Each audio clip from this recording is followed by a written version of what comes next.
Okay, then I will turn it over to the moderator. EconoBoi is the challenger in this debate. All right, cool. Yes, I will be moderating the debate today. I don't have the ability to mute anybody. So if I do try to jump in, please just try to stop as soon as I jump in. For the most part, I won't be jumping in much, and we'll let you guys control the whole thing unless you get stuck And we somewhere. will be taking care of giving you the tools to do that shortly. Okay. Sorry. Go ahead. And then yeah, unless you guys are stuck or like, looping, I'll try to jump in to kind of fix that. Or um if there's a piece that I think's missing that would actually help the conversation move along. Outside of that, if you guys interrupt each other, I think most of the time debates need interruptions. So as long as you don't care, I'm not going to care. But if you say something, then I'll make sure to jump in. Unless it's like a blatant interruption, I'm just gonna leave it alone. But outside of that, we can go ahead and move on to opening statements. So, EconoBoi, if you want to go ahead. Yeah, sure. I can go first, but Andrew's already started out this debate with a blatant lie. Okay, I wasn't the challenger. I was approached by Mr. Fascist here to talk about trans issues, just to be clear. But of course, I'll acquiesce. I'll go first with my opening statement, and I'll start the time now. I can go first if it makes you feel better. Usually when you think about the challenger, it's the person who is refuting the position. But if you think I'm refuting your position, it's fine as well. No, it's not a big deal. Okay. All right. Is the timer, are we starting the time? Yeah, 7 minutes. Okay, let's do it. Well, to begin, hey everyone, my name's EconoBoi. Like I said, I normally do economics on my YouTube channel, but today we're going to be talking about trans issues. Andrew mentioned to me that he was incredibly scared to debate me and that he decided to have this discussion on an obscure platform so as to minimize the diminishment of his brand post-debate, which of course is understandable. So in general, to begin, I want to lay out some basic premises on sort of, the trans issues and trans rights in general, which is sort of the generic form of this debate, can go many different directions. So the first premise I would say is that, I would say that gender is a social construct, of course. The second premise is that to the extent that one's genitals actually serve a purpose, that's how they ought to be categorized. The third is that we ought to respect how someone self-identifies. And four, it's ultimately necessary to mostly rely on an individual's self-identification in most every circumstance. So to expand on the first premise that gender is a social construct, it's important to point out that something being a social construct doesn't mean that it's meaningless. Take what we call a mountain lion. The category of mountain lion is somewhat socially constructed, right? What exactly pinpoints objectively in the universe what is a mountain lion? Probably nothing really, right? But the scientific category of mountain lion proves relatively useful to scientific ends, and as well in this case, a social context as well. What a mountain lion is. The thematic of this debate, of course, a social category of a woman and a man clearly mean a lot to many trans people who feel anguish regarding their gender identity as it relates to their sex assignment at birth, and of course the way that they want to be seen in society. So something being a social construct doesn't necessarily mean it's meaningless, and it doesn't mean it doesn't provide sort of utility in general, those categories. It's just a matter of categorization in general that I think is relatively important, although also equally important is recognizing how the fact that it is a social construct, what it means to be a man or a woman in general, and the fact that non-binary people are probably valid is maybe a valuable add-on. The second premise establishes the idea that the distinction between people with penises and vaginas is not entirely irrelevant. Obviously, an individual with a vagina and an individual with a penis at points in their lives face certain struggles, both medically and personally, that tie specifically to their having a penis or a vagina. And to the extent that this distinction actually matters, of course, it should be recognized. This is not a controversial statement in the scientific nor in the trans community, to be clear. The third and fourth premises kind of go together, that it's not only important that we respect how an individual self-identifies, but also that this respect is necessary in most social interactions. For instance, Andrew often says that the best, most objective way, and I don't know if maybe he's had a change of heart, go down a different path in this debate, but the best way typically under the sort of debates I was able to view from Andrew was that the best way to distinguish between a man and a woman is that, one produces small gametes, men, and one produces large gametes, women, which is to say that men produce sperm and women produce eggs. However, let's say that I walk into a restaurant with a group of friends and a friend of mine brings a +1. This +1 I don't know. Let's say it's also 2038 and God, President Joe Biden has implemented a policy to give everyone who misgenders another person the death penalty. Of course, this is the ultimate goal of the liberal movement. And I ask this new person what their pronouns are. They say that their pronouns are she, her. Now, I have no way to confirm this in the moment or essentially at any moment in our experience together. That what she is saying is ultimately true, that she is, a person that identifies as she, her, that she is a woman. Now, ultimately, I have to rely on her self-identification, similar to say, if they're white or if they're Christian or if they go by a nickname. Ultimately, a religion, a race, a name. These things are all social constructs. However, in many contexts, these categories are useful, and for each of them, we necessarily rely and generally trust an individual's self-identification until we're given some evidence that we shouldn't trust an individual's self-identification. To use a personal example, my wife, for instance, to this day, after meeting, dating, getting married, and of course remaining married, never have I felt the need to march her down to the clinic and obtain a medical test showing that she is in fact a woman insofar as she's able to produce large gametes. It's just never really been socially necessary. It's not socially necessary in most contexts, right? Which to me provides some sort of a distinction and probably a flaw in that definition in general. The idea that we can strictly define what a man and a woman is. Now, I think that it's probably important to recognize that these premises are true because I think a world where less people feel anguish regarding their gender identity is probably a good one. More directly, a world where less trans people feel suicidal, depressed, or ultimately kill themselves is a better world, in my view. A world with less needless suffering than otherwise, is warranted. It's this empirical argument that I've yet to hear most transphobes or anti-trans thinkers respond to. After all, it's their burden to prove that stigmatizing these people actually works. If we value a world with less needless suffering, then we ought to strive for a world where trans and non-binary people are respected to the reasonable extent that they desire, which effectively takes the form of respecting their pronouns and giving them access to societal resources of the gender with which they identify, should they request such resources. And that's where I'll end it.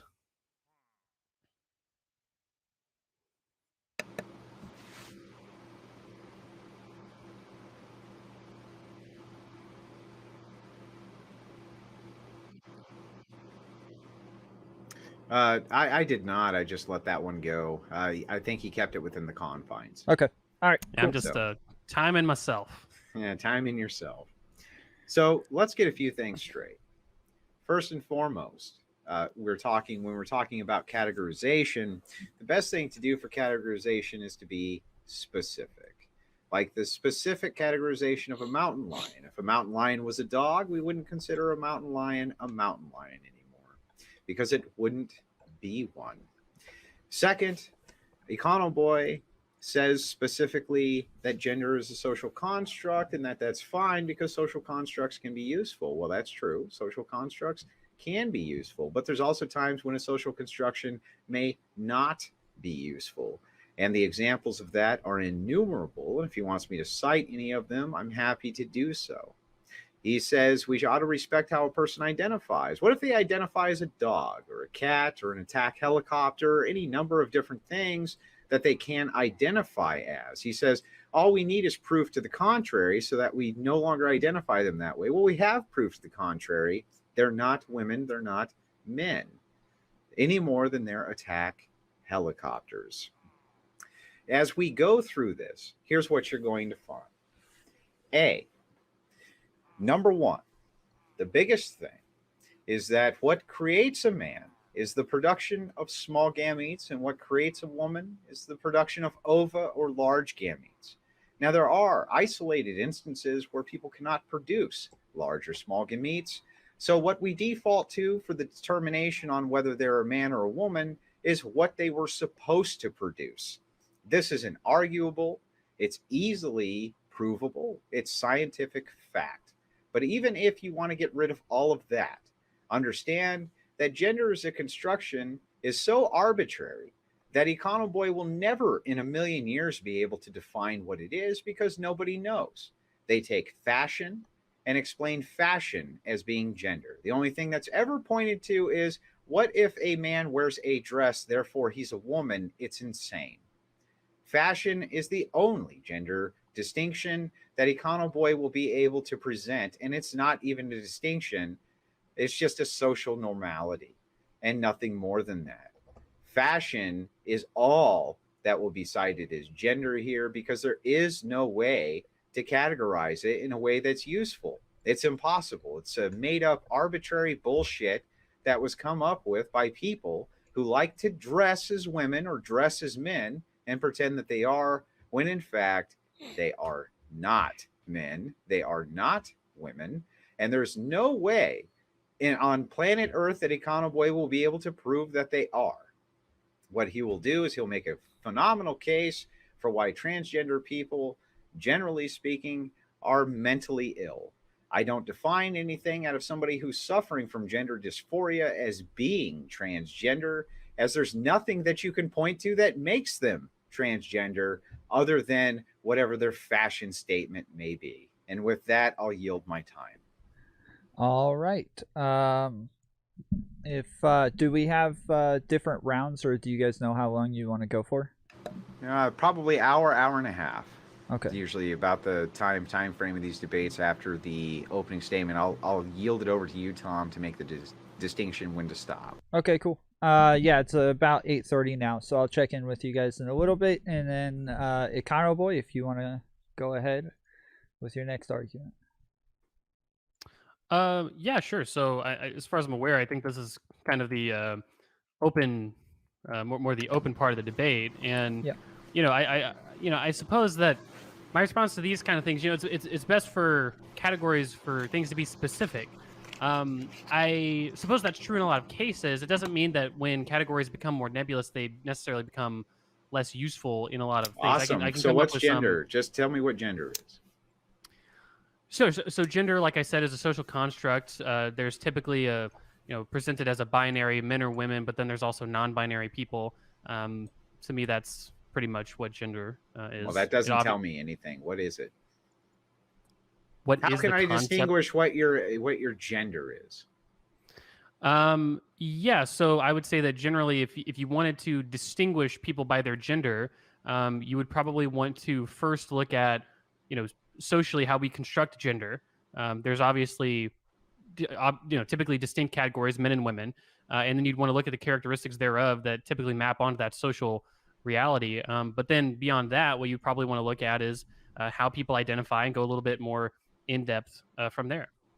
So what if they identify as an attack helicopter? What would be the characteristics that I should look to define that they are not an attack helicopter? Like, could I use my eyeballs and determine that they're not an attack helicopter? Well, yeah, as far as this discussion is concerned, we're kind of talking about, trans people, not sort of xenogender people. Now, if we want to have a conversation talking about xeno, I'm talking about trans people.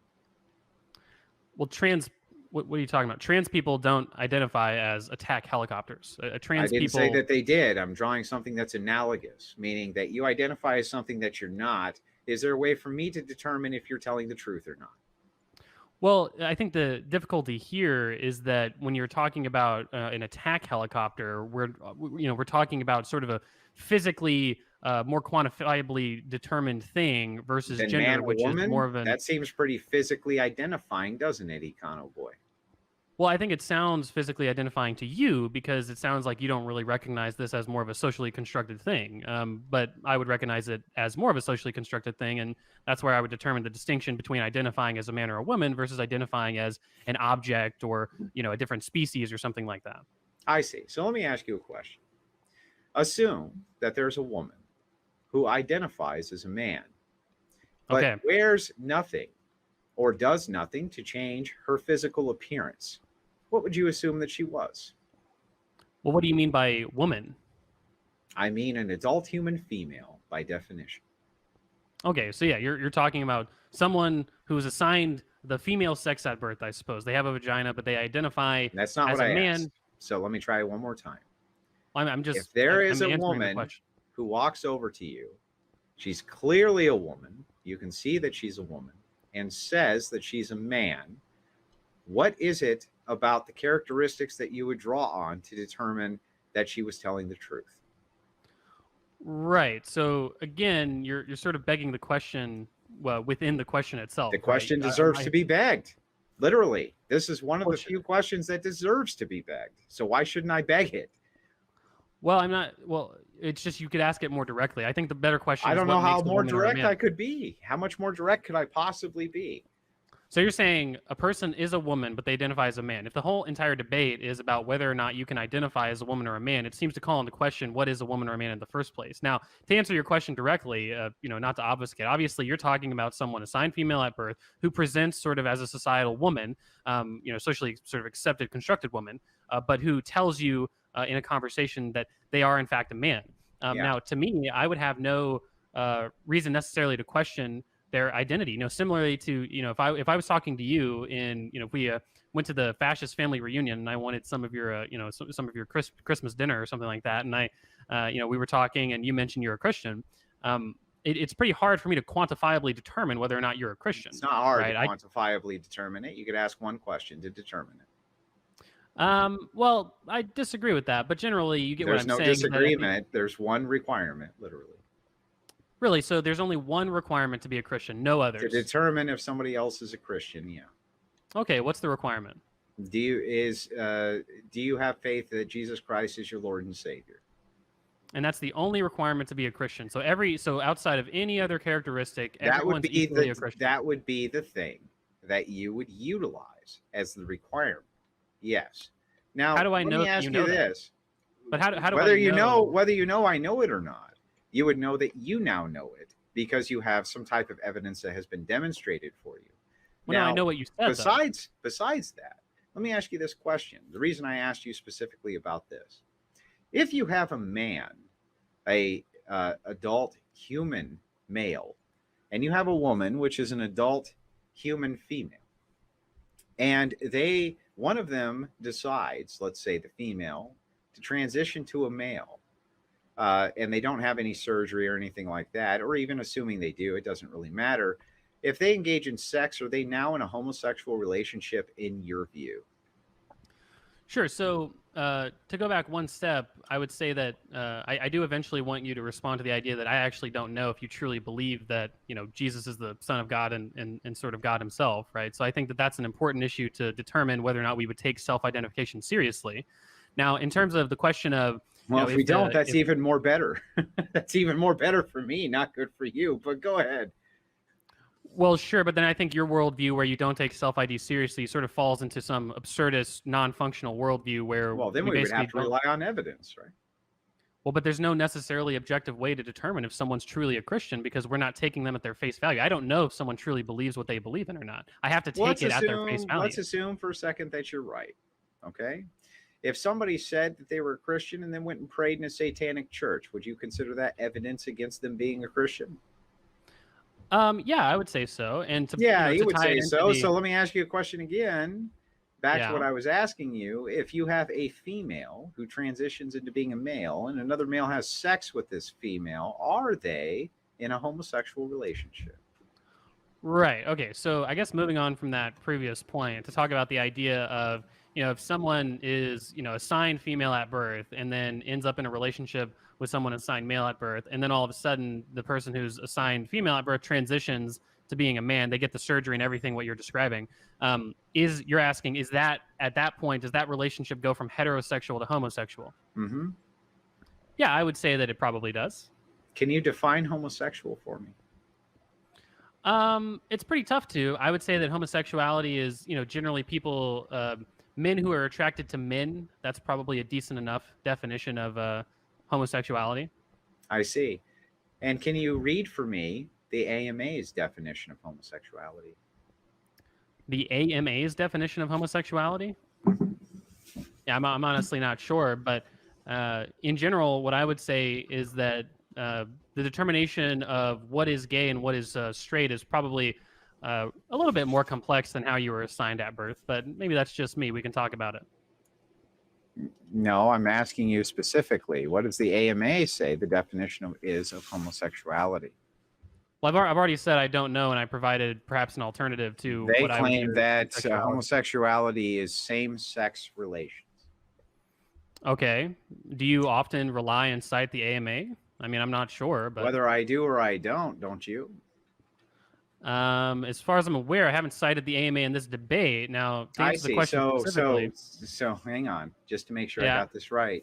Are let's you hang on. saying that you would think that the AMA definition of homosexuality would be incorrect if it means that it's same-sex attraction? Yeah, I think we could probably develop scenarios where that wouldn't strictly be probably the most intuitively correct position. It wouldn't be the most intuitively correct position. So the AMA, the American, I'm sorry, I just want to make sure I got this right. You're saying that I'm sorry, the APA, not AMA, APA. My goodness. You're saying that you think that the APA is incorrect. Yeah, if the APA defines in such a strict sense homosexuality as same-sex attraction, I would say so. I can present scenarios where I think that probably doesn't make the most sense. Okay, gotcha. I just want to make sure that I have this down pat. So you'll see in the private chat, I've linked this over to you so that you can see for sure what it is they consider homosexuality. Can you read that out loud for me? Well, I assume it just says what you said. Yeah, so sexual attraction or activity between members of the same sex, although the term can refer to homosexual orientation of both men and women, current practices distinguishes between gay men, lesbians, and homosexuality itself, now commonly referred to as same-sex or sexual orientation or activity, homosexual. So it sounds to me like the APA, the American Psychological Association, considers same-sex activity to be between two sexes, not between two genders. Yeah. Isn't that interesting? Do you think that being so then trans one is more illegal? time, can I ask you then? No. Well, I've already answered the question. Again, I've offered to give scenarios where this definition probably doesn't make the most common sense. But yeah, sure. Give me a scenario where it doesn't make sense. Yeah, sure. So if we're talking about what makes someone homosexual or heterosexual, let's talk about this scenario. So one scenario might be say there's a woman who's a lesbian, right? Assigned female at birth, and they're attracted to women, right? Now let's say that they end up in a relationship with a trans woman who's transitioned. Post-op, they have the neo-vagina and everything, right? Let's say that the way that they started this relationship was they met each other at a bar. They didn't really care to ask genders, pronouns or anything like that because both of them sort of look socially what we would consider women. Nobody really determined to question. Similar to how, like I said, I didn't question my wife's sort of gender when she told me she was a woman. They end up in a relationship. This ends up getting disclosed at some point, and they have sex pretty regularly, right? Going down on each other, just having all kinds of fun. Would you say that this relationship, right, a woman who is assigned female at birth and a woman engaging in regular sexual intercourse in a relationship with a trans woman with a neo-vagina, would you say that this is a purely heterosexual activity? No, I would say absolutely. It's defined by being same-sex activity. Sure. So you would say that a woman who is assigned female I would say birth, anybody who has same-sex activity is a homosexual. Okay, well, sure. I suppose that in general, I would say that doesn't really make the most sense. I think that there's a lot of. I think it does make the most sense because what is the distinguishing characteristic between the two? One produces ova, and the other one produces small gametes. If for some reason there's some biological reason that they cannot do that, you can default to what they were supposed to produce, which is how we determine sex now, even in the natural world, meaning with livestock, everything beyond human. Why wouldn't I classify people of the same sex having sex as being homosexual when the actual term homosexual means same sex?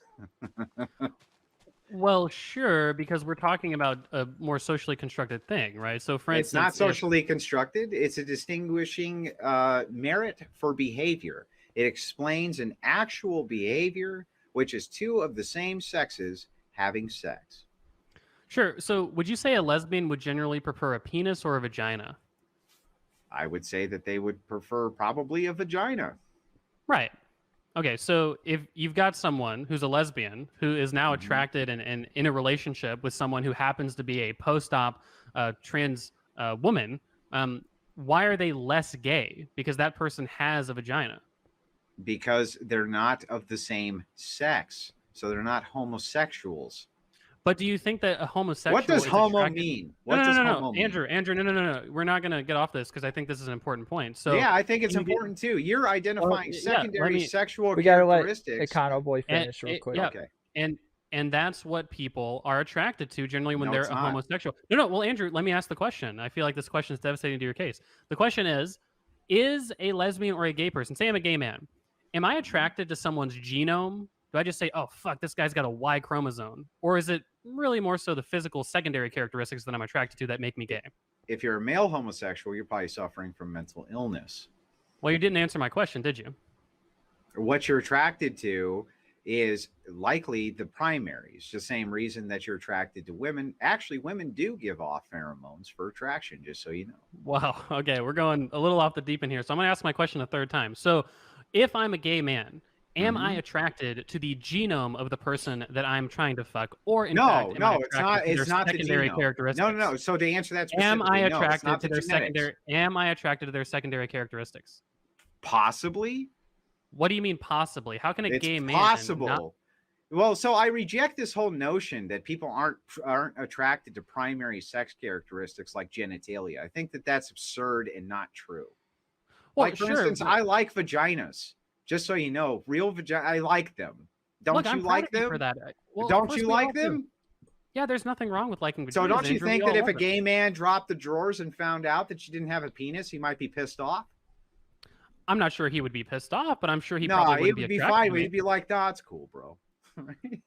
Well, we know you were pretending the whole time. No, but you just conceded my point. So if gay men are attracted to penises, right? And let's say that this gay man is now in a relationship with a post-operative trans man who has a penis. Would you say that that makes him any less gay? I would say it doesn't. If they drop the drawers and have sex with somebody who has a micro penis, then what they're actually doing is they're engaging in opposite sex activity. What you're doing is you're saying there's no what. What you're saying is someone with a micro penis I'm trying to answer your fucking question, man. So let me try to. Statement you just made. It's not ridiculous. What you're saying is that a magician's illusion makes it reality. It doesn't make it reality. It's not actually is it same sex activity or not? So again, I don't. You're not answering my fucking question. Stop running from it. Is it same sex activity? What do you mean by same sex? They have the same sex. They both produce the same gametes, or they have the same chromosome X, Y, or XX. Is it the same sex or isn't it? Okay, yeah. So to answer your question directly, you'll just gotta give me more than 1 second to answer your question directly there. So to answer your question directly, in a sense, yes, right? So if you've got a scenario where in a sense, is it the same sex or not? I'm answering the question. Just say yes or no. It's a yes or no question. It's not loaded and there's no presuppositions. Is it or isn't it? It is a loaded question, so I have to explain a little bit. It's just two sentences. Of course it is. Yeah, so the two sentences that I have to explain is that if you're defining homosexuality as an attraction between the same sex people, and by sex you mean someone with the similar chromosomal makeup, then yes, a trans man having sex with a person assigned male at birth is same-sex activity. But what I'm trying to distinguish from is the idea that homosexuality probably has more social connotations than you're letting on. Again, you haven't properly answered the point. The idea that if I'm a gay man, I'm not attracted to someone's chromosomal makeup. I'm attracted to probably the secondary characteristics, and like you said, a penis, most likely, right? And so if I'm having sex with a trans man who's post-op and has a penis themselves, how does that make me any less gay than someone? Fair enough. What if they're not post-op? Yeah, if they're not post-op, I think that each gay person would probably need to make their own decision at that point. Would it still make them gay? Would it make? What do you mean? Would it make them gay if they're not post? If a gay man fuck a woman who has all the right plumbing, there hasn't been any type of magic trick done that reconstructs the genitalia. Are they gay then? Yeah, so I would say the answer is yes, but you haven't properly responded. You haven't properly responded. Yes, I can properly respond. What does homo mean? So what you said originally you still won't answer my question. I'm going to get to yours, but please answer mine. What does homo mean? The Latin version, I think it means like same or same of or something like that. And what does sexual mean? Sexual? Mm-hmm. Or sexuality? I'm not sure. Sexuality. Don't you think homosexuality, since it's called homosexuality, means same sex literally because that's the fucking name? Do you think words have no? Do you think words have no additional social connotation to what they, currently do? I mean, of Some course they do, do. but most of the time they're very specific. I understand that, but I'm challenging the specificity of your definition, aren't Well, I? the Right? specificity Now, is very simple. Homosexuality means same sexuality. It's literally in the name. And so look, I agree that when I ask you this question, which is a gay man gets home with a trans woman, or I'm sorry, a trans man, takes all their clothes off, they have a vagina, they haven't had any reconstructive surgery, and they have sex with that person. In your worldview, that's still a gay man. Yeah, I think it could be for sure. It just depends on the gay person and how they would feel about themselves. But what you said, let's go back to what you said at the beginning. Even though they're not engaged in any type of actual homosexual activity, they're engaged. Well, so if me and my wife, if my wife wakes up tomorrow and she says, I'm a man, and I lean over and I have sex with her, that means I'm gay? No, I wouldn't say that. Do you feel like you're gay? Wait. Back up. I wouldn't be gay, but she said she's a man. I'm not. I don't understand the point of the question. So, of course, I wouldn't consider you gay if you don't feel that you're gay. Now, if we're gonna try and talk about what definitionally makes feeling, so gay is a feeling, not an action. It's well, like EconoBoi. I mean, that's real quick. Yeah. So I would say that of course, being gay and your sexuality has to be a feeling. Of course, it's an attraction to a certain set of characteristics or a certain sort of societal category, right? So if you Andrew, are attracted to people with vaginas, people with sort of, what we would consider sort of the classic secondary characteristics of people assigned female at birth, and your wife leans over to you, at night and says, I identify as a man now. If you're still attracted to her, I wouldn't consider you gay, because what you're being attracted to is those sort of similar secondary characteristics that you always have been. I don't think that's unreasonable. But so her identity at that point doesn't matter. No. Her identity, of course, matters. But I'm also taking into account. Why am I not gay? Then why am I not gay if she identified as a man? If her identity is what we should be going off of. Because you're operating under an incredibly rigid sort of definition of sexuality and gender, which I am not operating under. Obviously, that's the disagreement. Now, let's go. I've been trying to go back real quick. EconoBoi, can you define what gay is or what it means to be gay real quick? Sure. So I would say that someone who is gay is generally someone who's attracted to what it means oftentimes to societally be a man, right? So what does that mean, right? So oftentimes gay... Right. So oftentimes what gay men are attracted to is, more masculinizing characteristics, right? What does that mean? Often it means a penis. Often it means, sort of the testosterone characteristics, being more hairy, being more masculine, having, bigger bone structure, stuff like that. And obviously the type of sex act they're interested in also probably matters as well.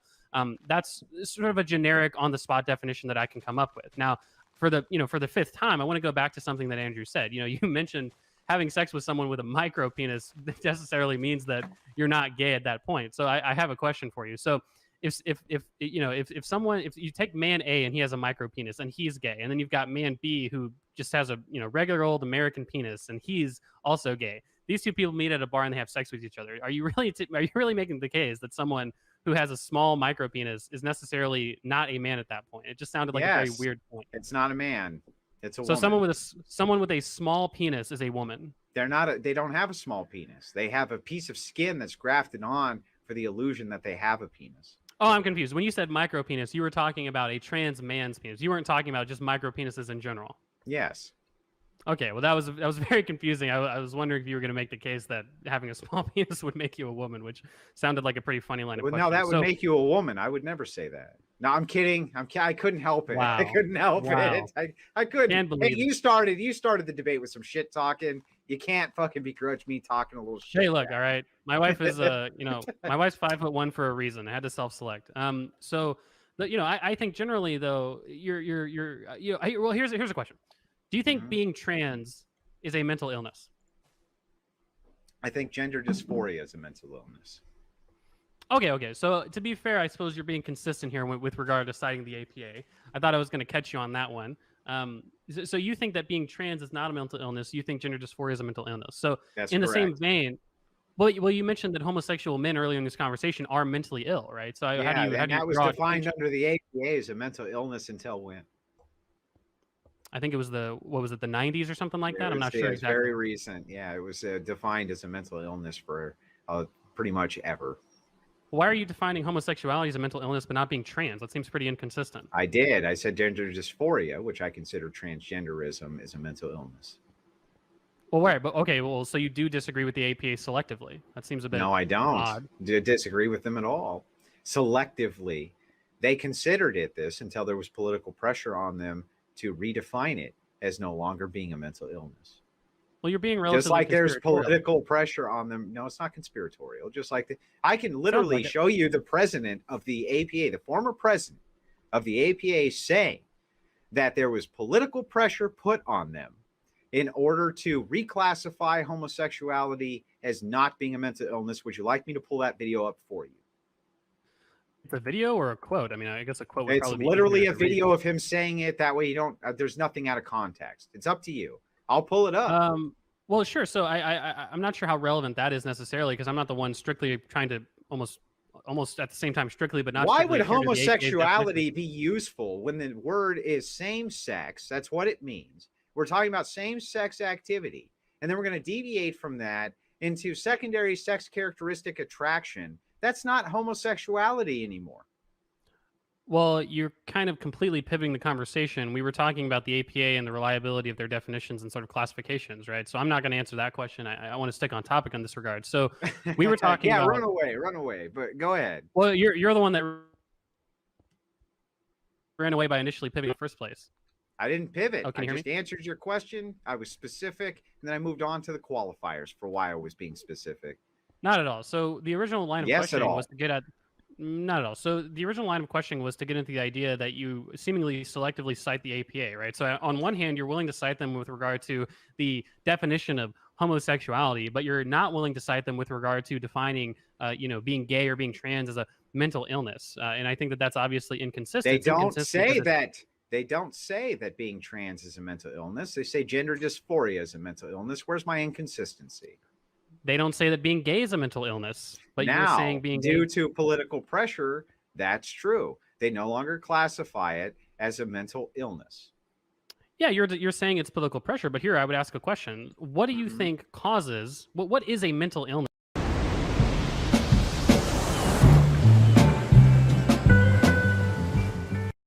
in your mind? It's an abnormality to normal, non-deviant behavior. Sure. So do you think masturbating too much could be a mental illness? Yes. Okay, and why? Because it's a deviation and it's abnormal behavior. This is the sign of mental illness, would be abnormal behavior. That's what the calling card would be. So if you were a psychiatrist, for instance, and you were trying to diagnose if somebody had a mental illness, wouldn't the first thing you would do be to look for deviations from the norm? Well, I suppose it would depend, but by that definition, many things would be considered mental illness. Yes, you would. You would fucking look for a deviation from normalcy. Well, why would you not? Of course you would. Well, I suppose it's very frustrating when you try to take a more scientific approach to this. I think that by your definition, many things would be classified as mental illnesses, which aren't. I mean, by some definitions, buying a Japanese car might be considered a mental illness because that might be a deviation from the norm. What definition would that be? Well, by your definition that mental illness is a deviation from standard, normal behavior, quote unquote, I think that there's I said that you would look for signs of deviations of normal behavior in order to determine. Okay, so what? Yeah, the behavior would also be the thing. It would be behavior, and the behavior would be a deviation away from normal behavior. It would have to deviate away from what most people would consider normal. So if you went and gambled all your money away... No, it's not arbitrary. If you went and you gambled all your money away tomorrow, that wouldn't be normal behavior. Most people wouldn't do that. So you would look at that. Sure. You would say that's addictive, right? You would try to do something about it. But you would say gambling itself is not a mental disorder, right? Of course not. Right. And so this is kind of the point. This is one of the reasons why, well, I would say probably the main reason why the APA reclassified being trans and being homosexual. No, the main reason they did it is because they had political pressure from outside groups. Let me finish my conspiracy at this point. So my conspiracy is that, in fact, the APA did not reclassify being trans and being gay as mental illnesses because they just wanted to bow to some sort of liberal leftist pressure. They didn't reclassify trans as being a non-mental illness, but go ahead. Sure, let's go with that. So, in general, I would say that the reason that they did that was because when we think about what a mental illness is, it's not necessarily just doing something, sort of deviant behavior that deviates from the norm as well, right? That's why gambling is not in and of itself a mental illness, but gambling addiction might be a sign of a mental illness, addiction in general. Because it would be a deviation from the norm. Similarly to how, like I brought up the original example, masturbating is not necessarily a mental illness, but masturbating you're fucking so much lying. Listen, you're lying. Gambling's not abnormal. Okay, but you said gambling all of your money away. Gambling all your money away when you have bills is abnormal. Okay, sure. Let me just finish my point. So again, when we were talking about being gay wouldn't reasonably be considered a mental illness because being gay doesn't necessarily cause undue mental anguish to the point that people aren't able to sort of live their regular everyday lives, right? Some people might feel anguish as a result of sort of the ostracization, sort of rejection that they feel from being reclassified mental illness as anguish. Who the fuck said anything about anguish?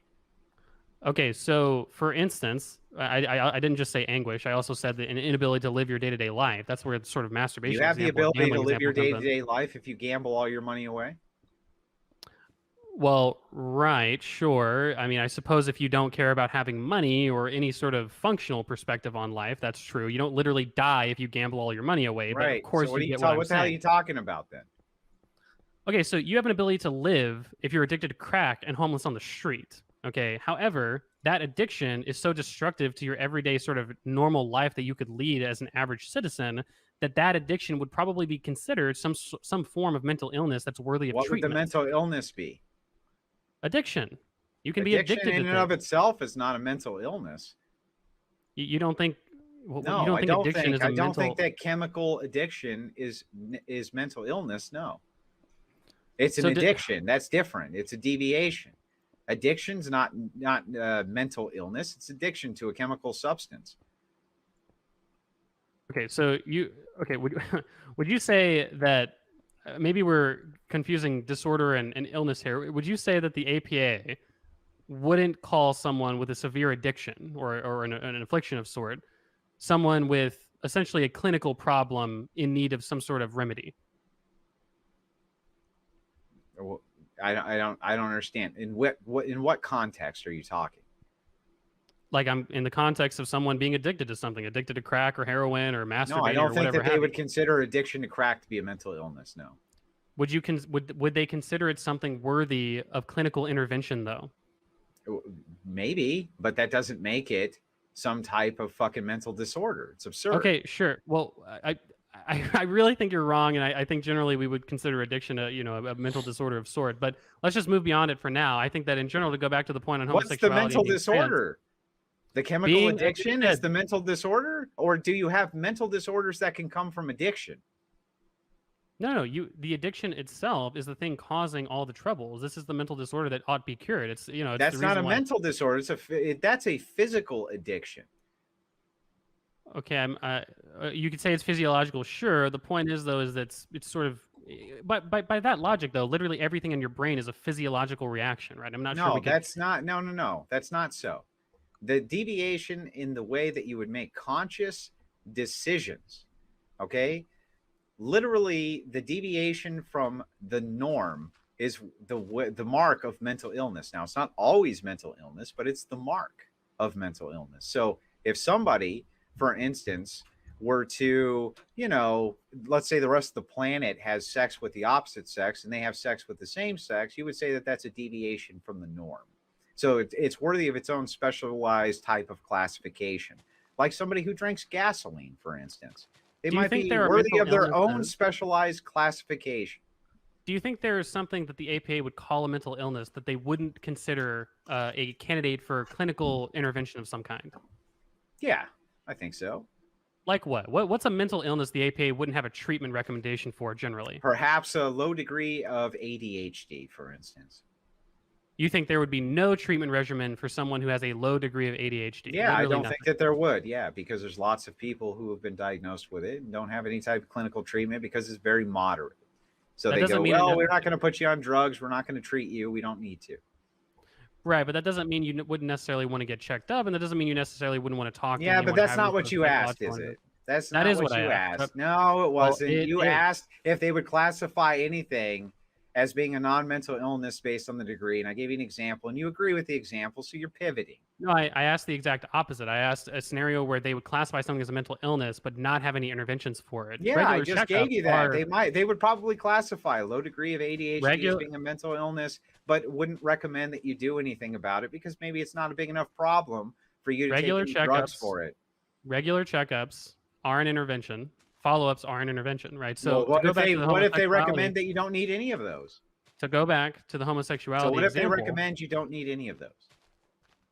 If someone said you have ADHD that is so mild that you don't need literally any treatment, they probably at that point wouldn't say that you have ADHD. Right? Why not?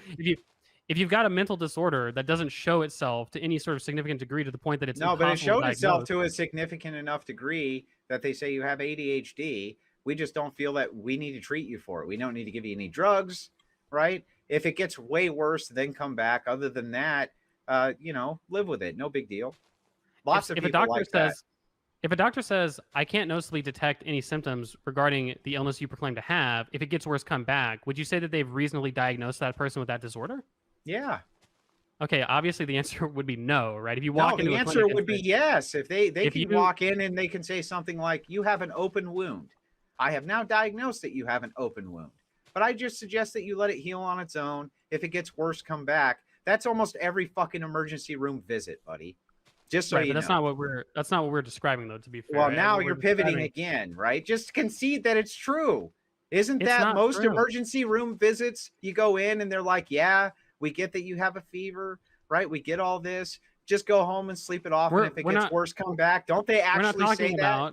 We're not talking about, obviously. Then why did you bring it up as a fucking example? I didn't bring up the emergency room. You brought up the emergency room. Man, you did bring it up as an example. Moderator intervention.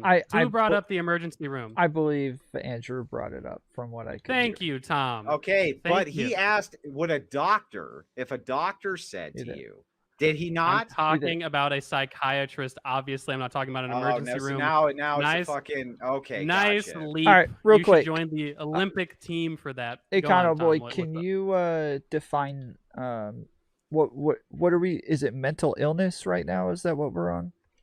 Or mental disorder? I didn't hear your definition for that. Yeah, I apologize. We have already sort of defined it. My definition was generally that someone who I think would generally be considered to have a mental illness or some sort of mental disorder would be some sort of action that they regularly take, or some sort of a mental abnormality that they might go into the clinic to get diagnosed that affects their day-to-day life in such a significant way as to warrant some sort of clinical intervention, whether that be regular checkups or some sort of chemical treatment or whatever have you. Now, the reason that I mentioned that, the reason that's an important distinction to what Andrew's saying, is that a mental disorder is just sort of a thing that's abnormal in general. I think that that's wrong because, we would reasonably classify a lot of things as mental disorders that don't really make a lot of sense, right? Being gay itself is not a mental disorder. You might have a lot of anguish, you might have depression, you might have some sort of social ostracization or asocial personality disorder developed as a result of the ostracization associated with your being a homosexual, but that doesn't mean that being gay itself is bad or necessarily wrong or requires some sort of clinical cure or diagnosis. That's the problem here with this definition. Sure the same is true I got with being this trans. right. From your definition, being a homosexual is same gender attraction. What kind of pivot was that? Oh my goodness. No, it's not a pivot. I want to be specific. Is it same gender attraction? I think he was saying somebody who identifies as gay is who's gay. Is that not what you were saying? Well, I mean, no, because he was talking about secondary sex characteristics. So is it same gender attraction or is it same sex attraction? I would say it's probably closer to same gender attraction, but it's more complicated than that. So what's gender? Again, okay, so I'm going to ask you this. What's gender? Gender is generally a set of, sort of socially constructed, characteristics and affects that we generally would associate with either being a man or a woman. So being attracted to a social construction that happens to be the same gender or however they identify, that's what you consider a homosexual. Well, no, the characteristics themselves that make up that social construction, I think, is probably the best way to distinguish between being gay and being straight or, bisexual or what have you. I see. Gotcha. So if you were to have sex with two different biological women, but one of them identified as being a male and had some characteristics, whatever you think those need to be, of being a male, you would consider them to still be a homosexual, even though they were having penetrative vaginal sex. They would still be a homosexual in your mind. If two people assigned female at birth had sex with a biological man, would they be a homosexual? I'm confused. That's not what I asked you, so I'm going to ask you one more time. I'll try again. Maybe I didn't. Two biological women. One of them identifies as a man and has some sort of secondary sex characteristic that you would consider masculine, or whatever the fuck you want to call whatever secondary sex characteristics you think are masculine. You can't actually name any that women don't actually have as well, but let's leave that aside. He's having penetrative vaginal sex with both of these biological females. You would still consider him to be a homosexual. Well, if a gay man is having a vaginal sex with, I guess you suppose a person assigned female at birth and another person assigned female at birth who identifies as a man, would that person be considered a homosexual because he's attracted to the masculine features of, I suppose, the women he's having sex with? Yeah, I think within reason we could call that person still a gay man. I mean, if you're attracted to the masculine features of the person you're having sex with, sounds a little gay to me. But that's so what you want to actually do is reterm homosexuals, not meaning same-sex activity, but meaning same gender activity, right? Andrew, I've said this entire time that your rigid definition of chromosomal attraction is ridiculous on multiple fronts. I didn't say chromosomal attraction at all. Well, that's what you're talking about. Okay, no. First of all, I already gave you the criteria for gametes. I gave you the criteria for chromosomes. I've given you the criteria. There's multiple ways to identify sex.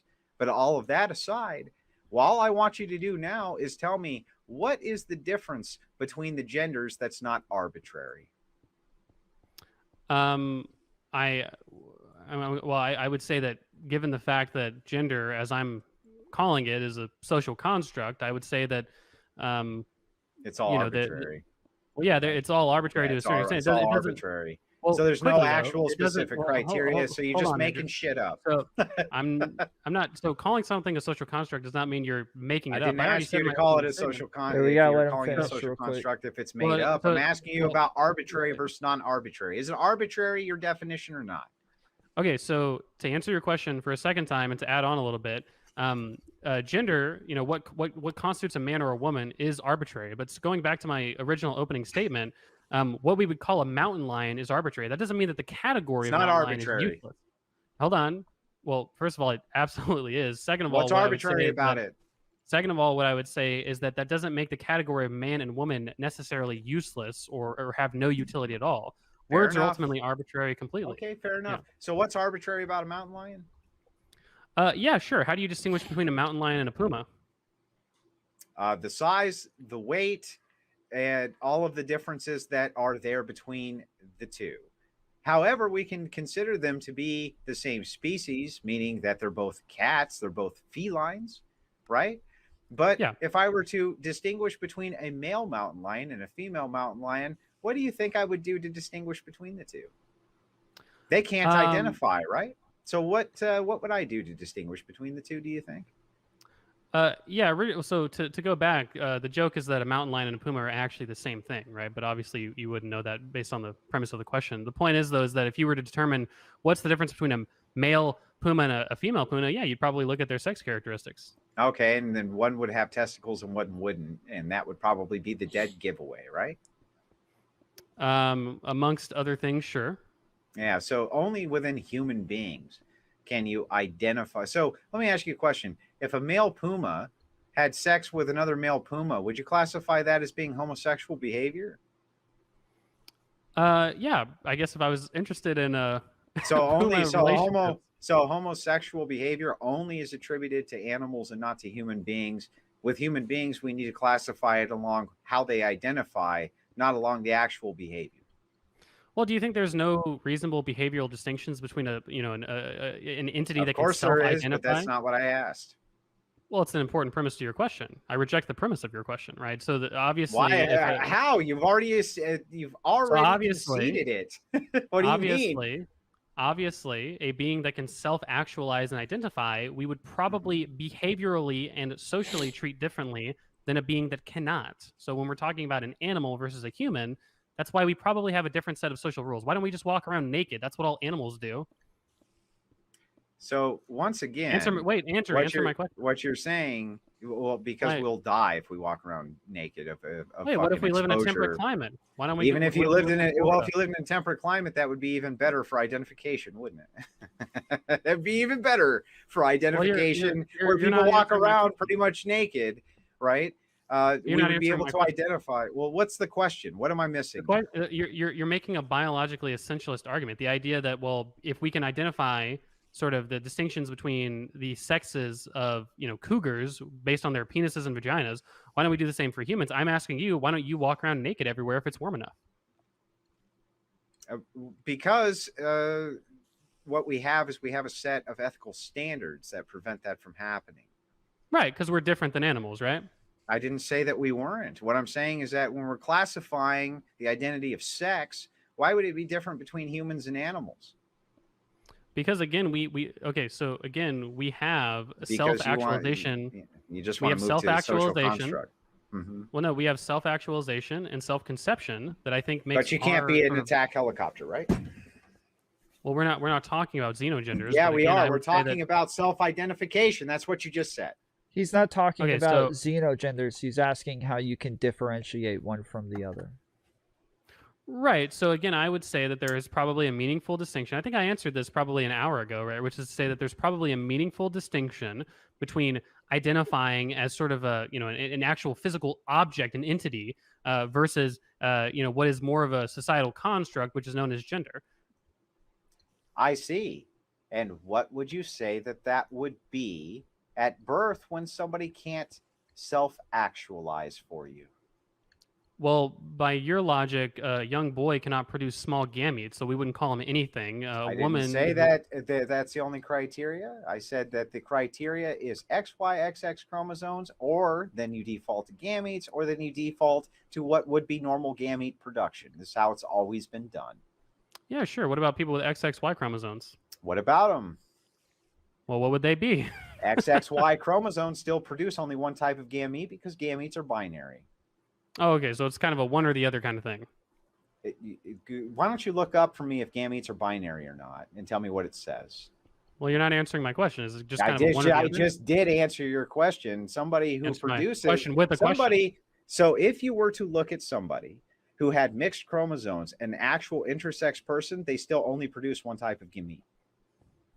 I'll be 100% honest. I don't know if that's actually true. Well, it is actually true. The only exception to this would be in this bizarre, extraordinarily rare, barely can ever fucking identify it condition called chimerism. It's literally called chimerism. But never heard of it. I know most people haven't, but it's true. It's called chimerism. You're a chimera. But even then, you can't impregnate yourself and have your own children.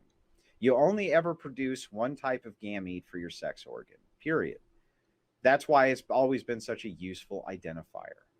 Sure. I suppose okay. Let's move on from here, because obviously let's not move on from here, because I want to know when a person I have my own questions I want to ask. When a person is fucking born, when they're fucking how would you classify their sexuality other than their gamete production or their chromosomes? How would you do it, EconoBoi?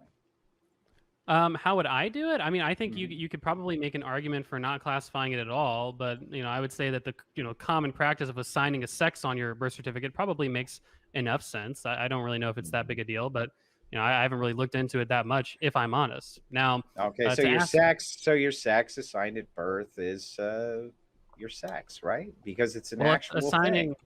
Assigning a sex at birth is different from assigning a gender at birth. Obviously, nobody said to assign a gender. I'm just talking about sex right now. Well, I understand, and I never.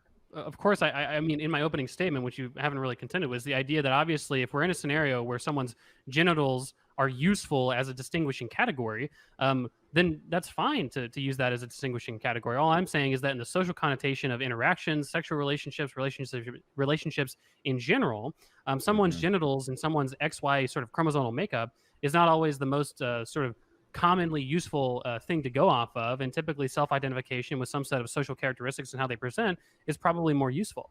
Now, why again, is it more useful when almost nobody goes outside of the purview of the actual sex they're born with?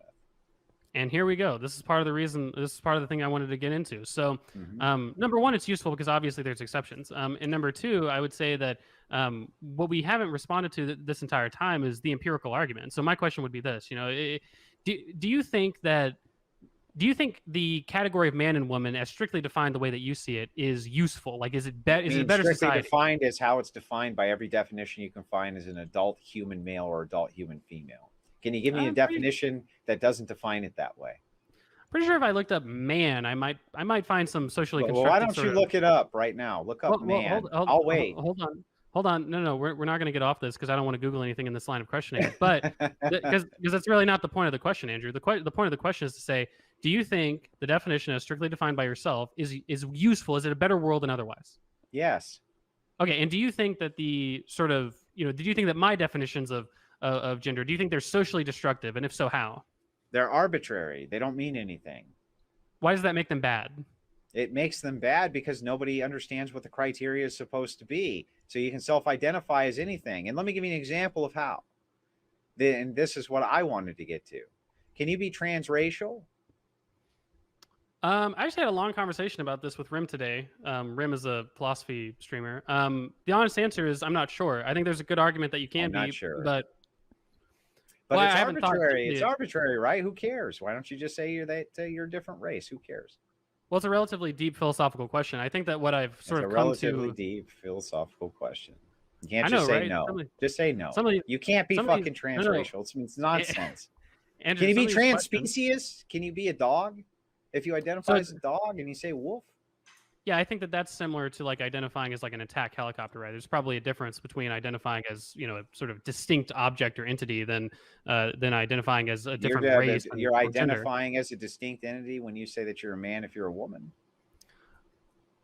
Well, so no, because again, the category of man and woman is a highly socially constructed concept. No, it's not highly socially constructed. We already established that what makes a man or a woman is adult human male or adult human female. Unless you can show me a definition. Can you show me a definition other than that anywhere?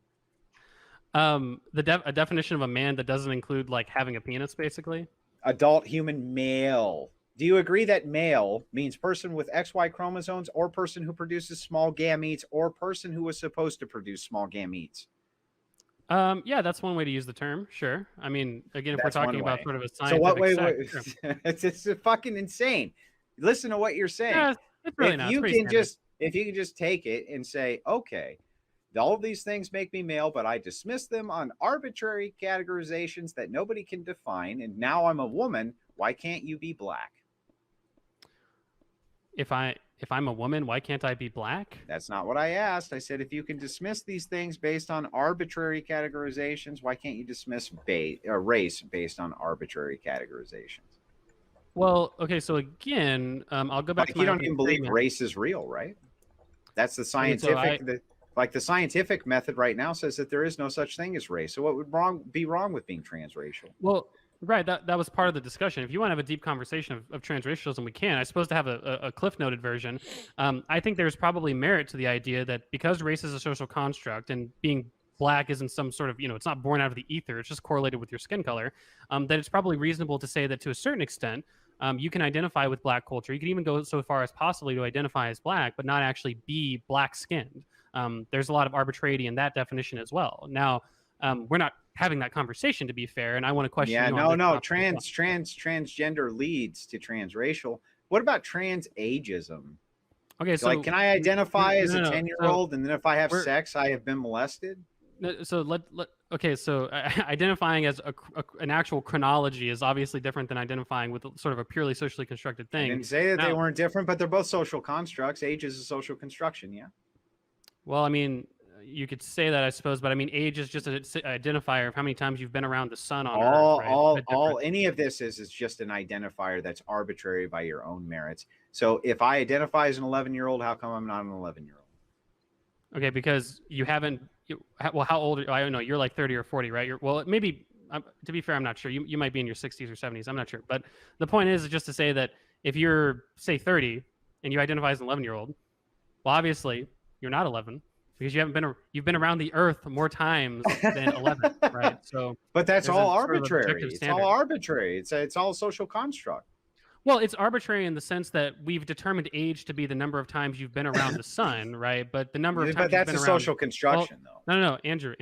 Okay, going around the sun is not a social construction, right? The fact is that if you're 30, you've only been around the sun. Yeah, 30 but your times. sex isn't a social construction either. It exists in an objective reality, regardless of what your conscious thought is. I would agree that having a penis or having a vagina is not sex. a social construction, but calling someone a man or a woman is certainly a social construction. You can argue your gender is a social construction. You can't argue sex is. Are you arguing sex is a social construction? Do you think that mountain lions are a social construction? No. Why not? I think that they exist within objective reality. Because they're distinct from other things, right? Because they exist in objective reality. Gender does not.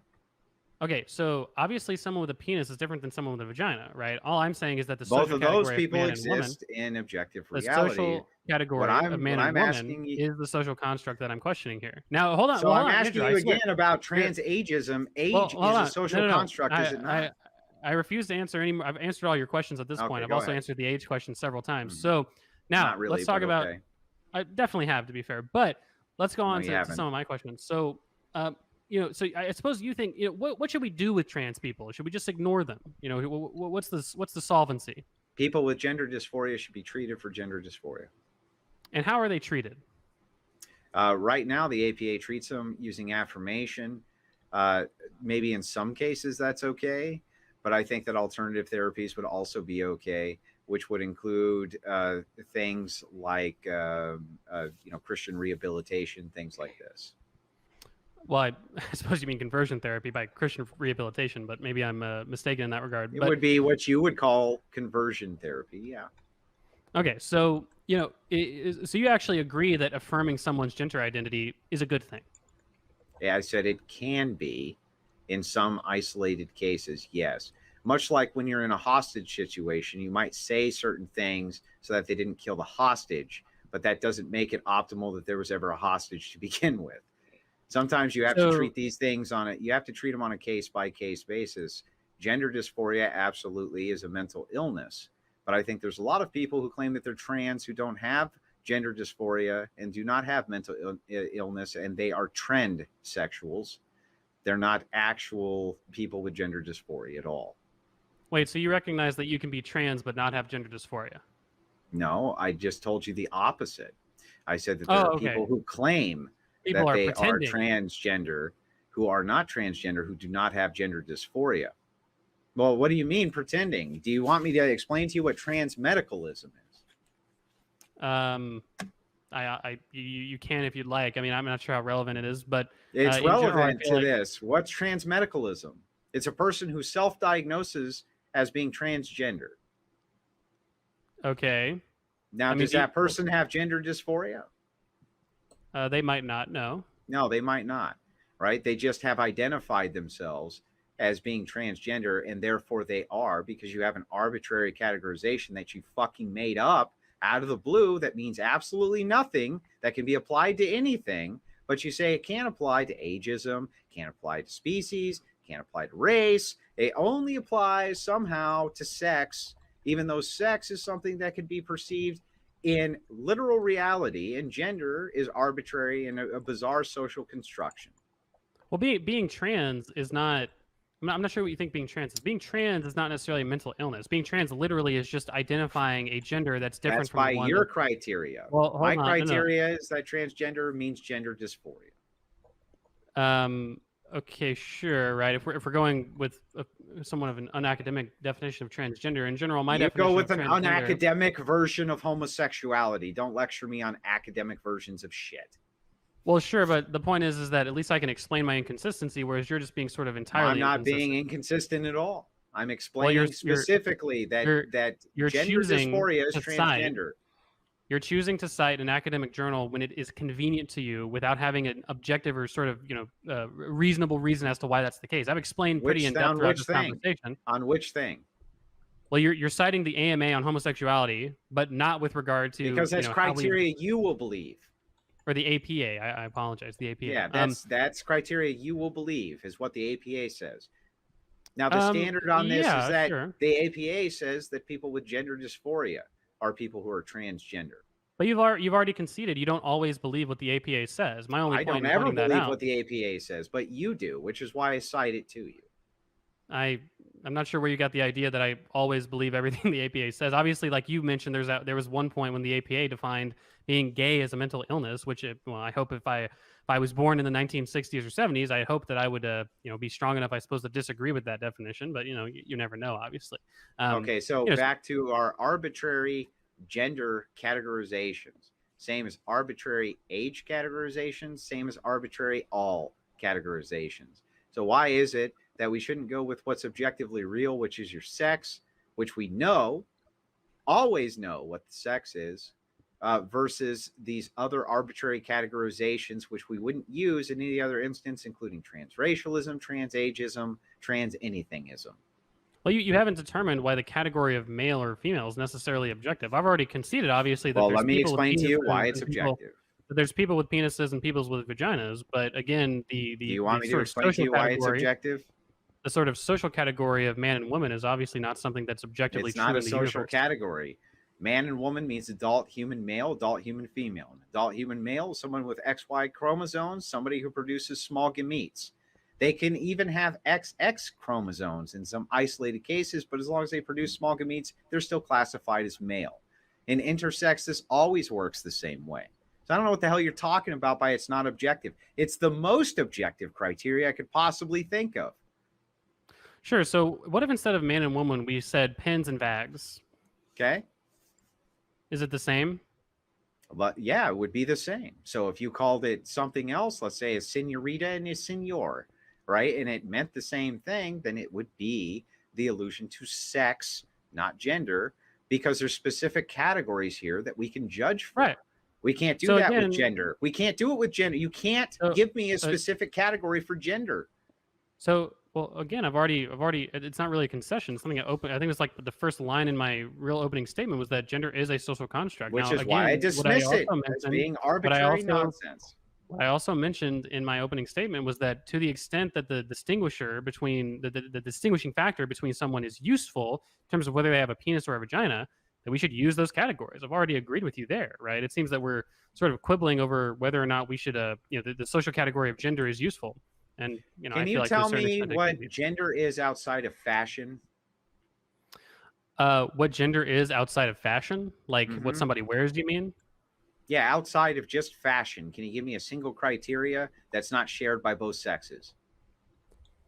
Yeah, I mean, obviously, since I would say it's a social construct, these are pretty big generalities here, but I would say that, sure.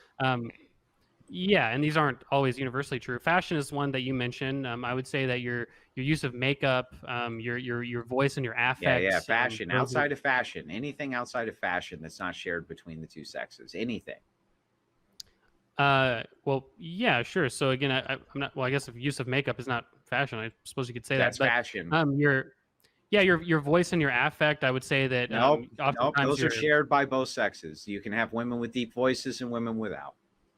So what? Name anything outside of fashion that's not shared by the two sexes.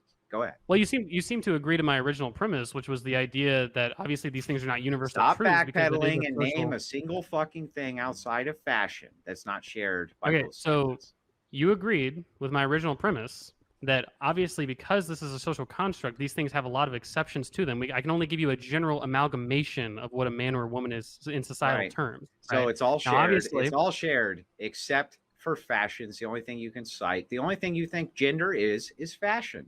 Well, even with regard to sex, science would typically say that there's a bimodal distribution of sex. No, science would not say that. There is no bimodal distribution. That's fucking bullshit. Gamete production is binary, period. X, Y, and again... Do we believe sex or not? Or do we believe science or not? I'm confused by your... Mainstream science doesn't say that the bimodal distribution is true. That's bullshit. It's lies. Where did you come up with the fact that mainstream science claims bimodal distribution is correct when it comes to delineating sex? They don't say that. There's no serious biologist who claims that bimodal distribution is the way to delineate sex. It's only transgender and homosexual advocates who say that. What are you talking? Yeah, psychology. Again, psychology. Give me biologists who talk about the bimodal distribution being fucking true. It's not true. Biologically, it's not true. You either produce ova or you produce sperm. And outside of that, you have XY chromosomes or XX. And then we default to what you should have if for some reason, through some freak birth defect, you can produce none of those and happen to have XX, we can still tell what you were supposed to produce. Right. So again, I'm not sure if we believe psychologists or not when they talk about sex and gender. I don't believe. Listen, one more time, okay? What you claim psychologists say about biology is irrelevant. Bimodal distribution is a biological phenomenon, not a psychological phenomenon. Well, if you're studying reproduction or reproductive health, obviously the distinction between people with penises and vaginas is obviously useful. Again, you keep on trying to pin me to the idea that, oh, what the fuck? You're saying that men and women is totally arbitrary. So does that mean we can never have any utility by distinguishing people with penises from vagina? No, I can only say for the 100th time here, obviously there are scenarios where that distinction is valuable. Trans people wouldn't disagree with this. I wouldn't disagree with this. Any trans advocate wouldn't necessarily disagree with this, right? All that I'm trying to point to is my point. My point, one more time, has nothing to do with any of that. My point is, one more time, to ask you specifically, can you name a fucking characteristic, any characteristic outside of fashion, that you would attribute as specific gender, anything? Okay, so first of all, fashion's not even an example either, right? The point is just to say that. So anything then. Okay, right. So there's nothing about the social construction of being a woman that a man could not necessarily also fall into. If we talk about fashion, obviously a man can wear women's clothes. If we talk about a voice, obviously a man can have a high-pitched voice. If we talk about, the ability to be perhaps being strong or perhaps being weak, there's men that are weak, certainly, right? So I mean, there's nothing necessarily. There's nothing that reinforces gender, not a single thing. There's nothing that's sort of objective and sort of definitive in the universe that we could say is true or. But we can do that with sex, can't we? Again, if you define sex as people with penises and vaginas, sure. That's not how I define it, is it? So, but we can definitively you're using say the more sort of pedantic definition, which is just it's not pedantic. What's pedantic about it? If you have testicles and you produce small gametes, right? You're a male. I don't know. So you're like, it's not fucking pedantic. I'm not saying you have a penis. How is it pedantic? It's hyper specific. There's literally three criteria. What you're talking about, literally what you're talking about, and I've asked you to define it 1,000 times. You're saying this thing that I cannot define, this thing that I cannot actually articulate, this thing that I cannot say in any way is objectively real, is the thing that we should default to, rather than the thing that I agree with you is objectively real. And that, to me, sir, is fucking absurd. Well, I understand that you think it's absurd. Again, these contexts, these conversations are relatively complex. They're more complex than just someone that produces gametes or not. Obviously, you've already conceded that in your opening statement by saying, well, obviously, there's examples where people don't produce small gametes. So we would prefer what they should produce, right, based on a normal context. Those are just normal categorizations, though, man. No, what do you mean? So I understand that. Again, I've already said that to the extent that it's a useful category, it should be used, right? All that I'm saying is that when a trans woman identifies as a woman, that's perfectly valid because woman is a social construct. Great. So tell me what a woman is then.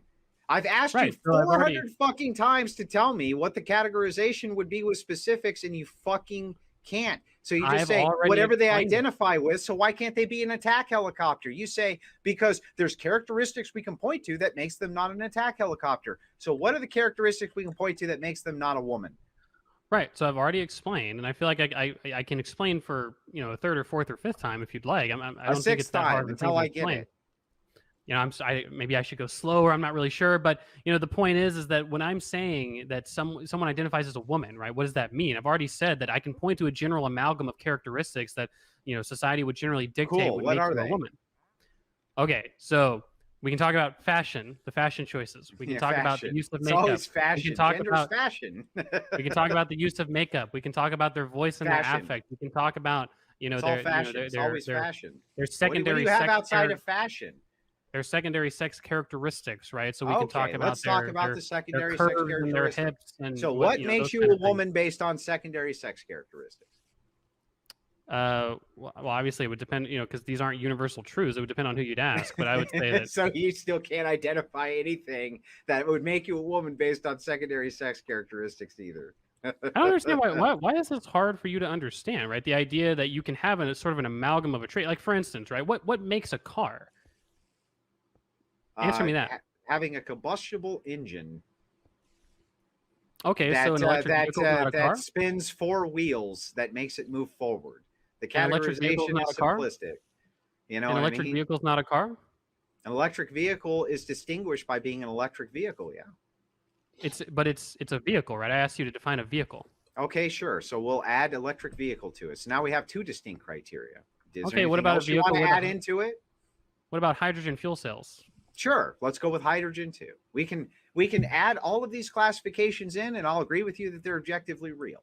The problem is that I keep on asking you to add any fucking thing to this that would describe what a woman is that doesn't apply to a man. You can't, when I can clearly name things that are ascribed to automobiles that aren't ascribed to things that aren't automobiles.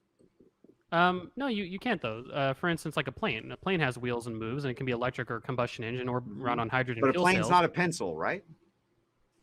A plane is not a pencil. I would say that a plane is not a pencil, nor is a plane a car. But it's hard. A plane's not a pencil. So I can give you specific criteria for what a pencil is, and specific criteria for what a plane is, and specific criteria for what a car is. Can you give me specific criteria for what secondary sex characteristics make you a woman?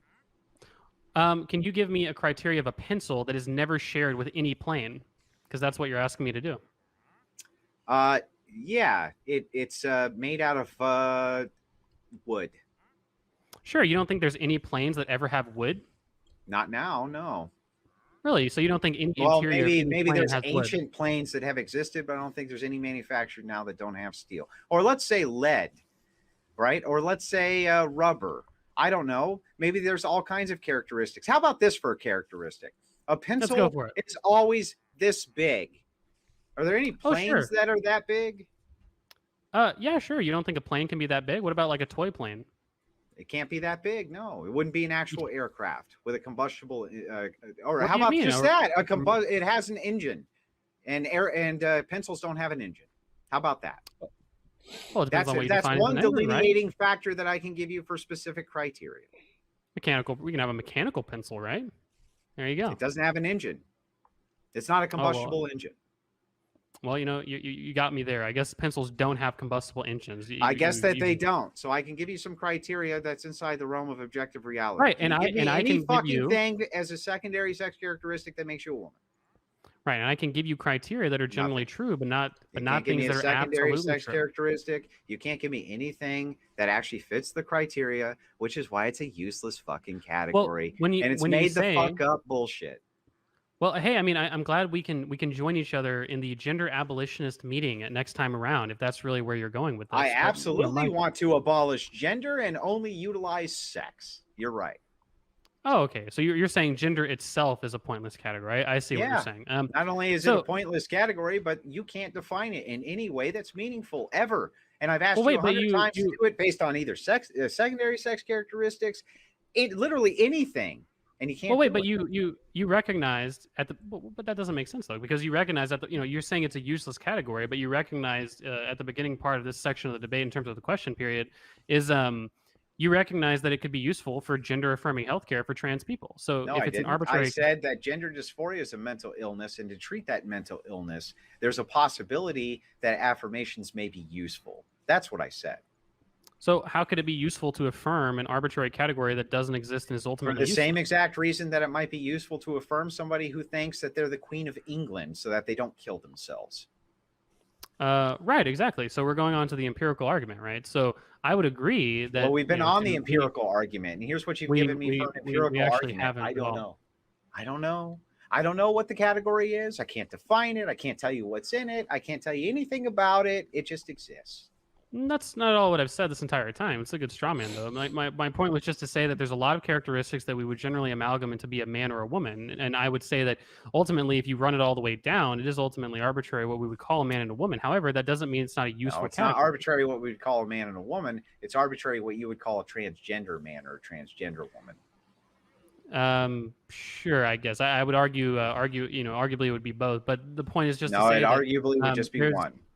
Because we've already agreed on the criteria of what would actually constitute a man or a woman, adult human male or adult human female. You don't believe that it would be an adult human male or adult human female, but you can't name for me what the characteristics would be outside of that. And I've asked you 50 times to do so. Right. So we've already agreed that a categorization of, people with X, Y, and XX chromosomes, people that are pretty small, large gametes can be useful, right? Again, we're really just disagreeing on the sort of social construct of man and woman, and you're saying it's totally useless. But I would say that it does serve some utility in society. Obviously, if people want to identify one way or another, that's a particular utility it could serve. Obviously, with regard to trans people who suffer from gender dysphoria, you've already said there is a utility to affirming the gender identity of trans specific people criteria of a mental illness. I've already said that there's a possibility that might exist that in order to prevent people with a specific mental illness from killing themselves, that affirmations in that particular case might be appropriate under these specific criteria. So everything that I'm always giving you is specific criteria based on specific characteristics, based on specific things. What you give me is I don't fucking know. That's all you give me. I don't know. Don't know. Can't tell you. It's all arbitrary. It's all nonsense. Well, again, there's many categories where we would call them useful, but also say that they might be relatively vague or not specific. Cool. Entirely. What? What's a harmony? Harmony is something that has inbred dissonance with itself.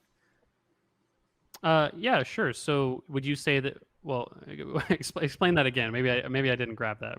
What do you mean by inbred dissonance with itself?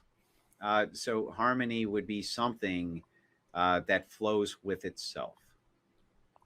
At least that's how I would describe it on the spot. I don't know. Well, sure. I think it's difficult to describe truly what a harmony is. However, when we think in our heads what a harmony is generally, we might be able to come up with some basic examples, right? And we might make typical assumptions as to what a harmony is and go from there. But a combination of simultaneously sounded musical notes to produce chords and chord progression having a pleasing effect. I'll go with that. How's that for specific? Or an arrangement of the four gospels or of any parallel narrative which presents a single continuous narrative. How's that? Does that sound like criteria that we can agree on? Sure. So, well, I don't really think so. But do you think notes that are necessarily opposite from each other cannot be harmonious? It's the definition says a combination of simultaneously sounded musical notes to produce chords or chord progressions having a pleasing effect. So that doesn't mean that chords necessarily that are not the same would not be harmonious. Sure. No.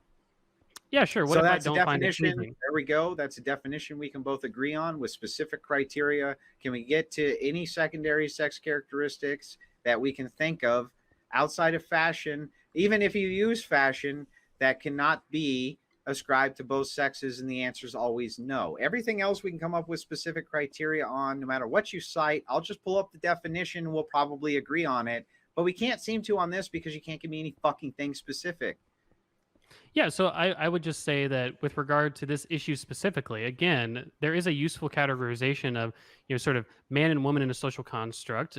People oftentimes obviously map their gender identity with what they're assigned at birth. There's nothing wrong with that, right? However, with these people who have exceptions in that regard, right, that they have a difference in their assigned sex and what they identify as, I think it's perfectly valid for them to identify something differently from what they're assigned at birth. I think it's, there's some utility to that. I think that when we talk about the social construction of what a woman and what a man is, that can be useful. But I don't think it's necessarily useful to have an incredibly rigid category of what a man or a woman is. You just pointed out to one example where this rigid category, in fact, can be toxic to certain people who suffer from gender dysphoria, right? And so I don't think there's anything wrong with legitimizing those identities and, hopefully ultimately leading to less suffering over time. Do you not think it's possible to have rigid definitions that could include people with gender dysphoria?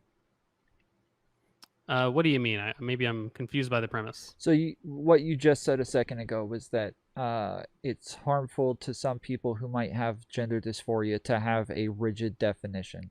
So I'm asking, do you think it's possible to have rigid definitions that would still include people with gender dysphoria? I'm honestly not sure. Maybe you could give me an example. I haven't really thought about something like that, but in general, though, that's really my only point is that it seems that from Big Papa Fascist's perspective, the rigidity of the definition of sex and gender seems to be harmful to some people with gender dysphoria. And you've mentioned it's not that rigid, one of the ways it's just specific. Well, like you say everything. It's such a rigid definition. No, it's not. It's just specific. That's it. And anytime I ask you for specifics about your worldview, you can't give me any, which makes me want to dismiss your worldview as being fucking absurd.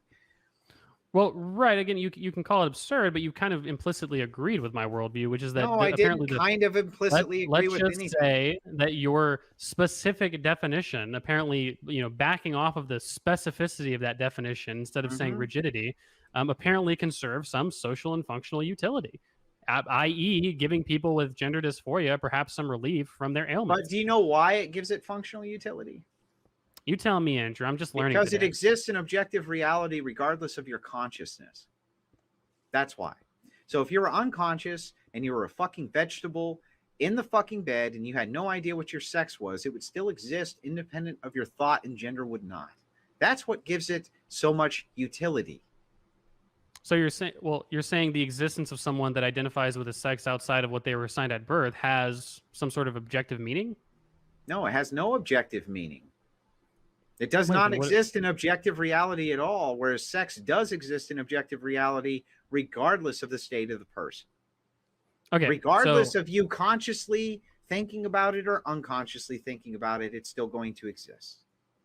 Okay, so gender will not. Well, I would agree that obviously people with penises and vaginas will exist. Again, the social category of gender might fade away. Obviously, if we're gender abolitionists, that might be the goal. But what? Like, you're not saying anything at this point, just so you know, man. Like, you're just going, you're going around in a circle over and over and over again. You're not really saying anything. What you do is you keep reframing. He's like, we agree on this, but we clearly don't agree on any of that. Like, you're just making shit up at this point, kind of. Well, what I'm calling into question is your definition of man and woman, right? That's really what I'm calling into question. I used the example of a mountain lion in the beginning. You still haven't really properly responded to that, which is to say that mountain lions exist to some extent, right? Obviously, people with penises exist to a certain extent, but what we call a mountain lion and the exact distinct factor. Fair enough. So let me ask you this: if all humans were dead tomorrow, would there still be mountain lions? Would there still be mountain lions? This is an interesting question. If a mountain lion, I don't know. Would there be? No, it's kind of like asking, would if all humans died, tomorrow all humans died, would there still be mountain lions? There would still be mountain lions, but the conception of a mountain lion would cease to exist at that point. All right, but they would still exist in objective reality, right? Like a mountain lion itself, the thing we call a mountain lion. They would. Yeah. They wouldn't just. They would still exist in objective reality, right? But gender wouldn't, right? Well, I wouldn't say penises would cease to exist in a world without gender as a concept, would it? Yeah, I didn't say that. I asked you if gender would exist absent of humanity, and the mountain lion still would. And that's the difference. So is that what you would require for you to believe in gender? BPF is like something that you think would still exist? Because obviously you do believe in and utilize some social constructs, right? So is that the difference, is whether or not it would exist? No, it's not the only categorization. It was just specific to this particular example EconoBoi put up. So what? Not only that, but all I'm asking for any fucking buddy to do here to say that gender exists is give me any kind of fucking criteria that's not shared between the two sexes, and they can't. So that's what you would want, is criteria that isn't just sex. Yes. Anything. And it can't be done because it's fucking bullshit. All right. I don't know if that's a good. I don't know how long we've been going. We're at but if you we're a little over an hour now, so. Okay. you Well, want to do closing we can move statements, into or what do you we want can to move do? into closing if you guys want to. I'm fine with it. Are we gonna take Let's do it. questions from the audience, or are we just Sure, you moving can on take afterwards? Q&A from the audience here. Tom, if you want to pop in to the Crucible live stream, you can actually see the chat there. If you guys want to send in your Q&A while we make the closing statements, you guys ought to be able to send in whatever questions that you have. EconoBoi, since you closed or opened, I'll close first if you'd like. Yeah, go for it. Okay, so essentially, this entire debate has been somewhat futile. You can see that EconoBoi can't actually define any of the terms that he wants all of us to use. He can't really tell us why they're useful. He can't really tell us anything about anything, in fact. He just tends to agree with me that sex exists in objective reality and gender does not. And he can't name anything that's not shared between the two sexes that he would consider gender at all. Nothing, right? Which makes it so arbitrary, it's not even useful. When we talk about the mental illness of people who have gender dysphoria, he seemed to want to cling on to the fact that I said in some instances where you might want to stop a person from killing themselves, that giving them some kind of affirmation would be okay so that they didn't do that. But that doesn't make it an objective reality again, nor something that society should bank itself on. The whole fucking gender concept on its face is the most absurd thing that I've ever heard in my life. It's totally arbitrary. There's no way for you to define it. There's no way for you to tell me what it is. There's no way for you to do any of these things. It's just fucking absurd on its face. There's no such thing as transgender. It's made the fuck up. When it comes to people who have gender dysphoria, which means that their brain is broken, in this one particular instance, we can refer to that as a person whose brain is broken. So we're willing to refer to this in a different way so they don't hurt themselves. But that doesn't mean that they're actually men or they're actually women. And nobody actually thinks that they are, including the transgender people themselves, who also can't explain for you any of this criteria. It's the most insane shit that I've ever heard. And the fact that people bank on the fact that you can be a homosexual, which literally means same sex, and have sex with the opposite sex and you're still a homosexual just based on these arbitrary characteristics that you can't even fucking name is so absurd to me. I don't even know where to start. And I'll just close with that. I don't think I need any more. Can you send me the link to the... Because you're on Odyssey, right? Yeah, I'm sorry. I'll send it over to you right now. All right, EconoBoi, closing statements. Yeah, sure. So, I think this debate was interesting. I would say that, in general, I don't think that BPF really ever adequately responded to the idea that the category can, of course, be a socially constructed to a certain extent, but that this category can still be useful. I don't mean to cut you off. I'm just asking Tom if you see the link there. Wow. Sneaky debate tactics. Yeah, I know. I'm sorry. You can restate the entire closing statement. I won't interrupt. Oh, do you see the link, Tom? Or okay, good. Yeah, so I'm not sure I ever got an adequate response to the idea that something can be a social construct but also serve some sort of utility, right? So again, the distinguishment between like a deer and a chair is probably useful to some extent, right? Obviously, we can probably say that a chair within reason is not a deer, and we can also say the sort of social category of woman is distinct from man. And why is that? Why is that generally the case? And those sort of questions are useful, and they're only useful insofar as we can determine some sort of truth based off of them, and they're only useful based off some sort of social predication of what we would view as a man and a woman. And I think that that's where sort of the category comes from. That doesn't mean it's not a social construct, and it doesn't mean ultimately it's not arbitrary. All definitions that we come up with in society are arbitrary. Gender is useful to the people it's useful to, right? People ultimately individually have to conceptualize what they think of as a man or a woman. And to the extent that that identification is useful to them and their self-actualization, it ought to be followed, right? I think in general as well, as BPF sort of admitted, the extent to which there are exceptions to this rule, he mentions people suffering from, gender dysphoria. Obviously, as he would say, apparently in select circumstances, but in generally the recommended practice for treating people with severe gender dysphoria is gender affirming care, right? So obviously you're bucking the sort of specificity of your definition when you go down that road. I would say that you're sort of bucking the the rigidity of that definition, which is really what I'm sort of pushing back on, is the idea that we really need such a rigid social definition of sex and the application of your genome and sort of your secondary sex characteristics. I think it's complex. I don't think it's as simple as just saying that you have basically you have a penis and you can produce small gametes and you have an XY chromosome. That's what makes you a man, as we would think of in the social sense, in the social context. And if you have large gametes, a vagina, and you have XX chromosomes, that necessarily makes you a woman. I'm not sure that that really makes the most sense either. Obviously, there's a lot of social interactions where we can imagine that this wouldn't really make the most sense, right? For instance, if I bring up the example of someone who presents as a woman and says that they're a woman, but ultimately I don't know. There's no way for me to know if that person's quote unquote actually a woman or not, because I just have to rely on their self-identification. This is obviously useful. He says that's arbitrary, but I don't think it is.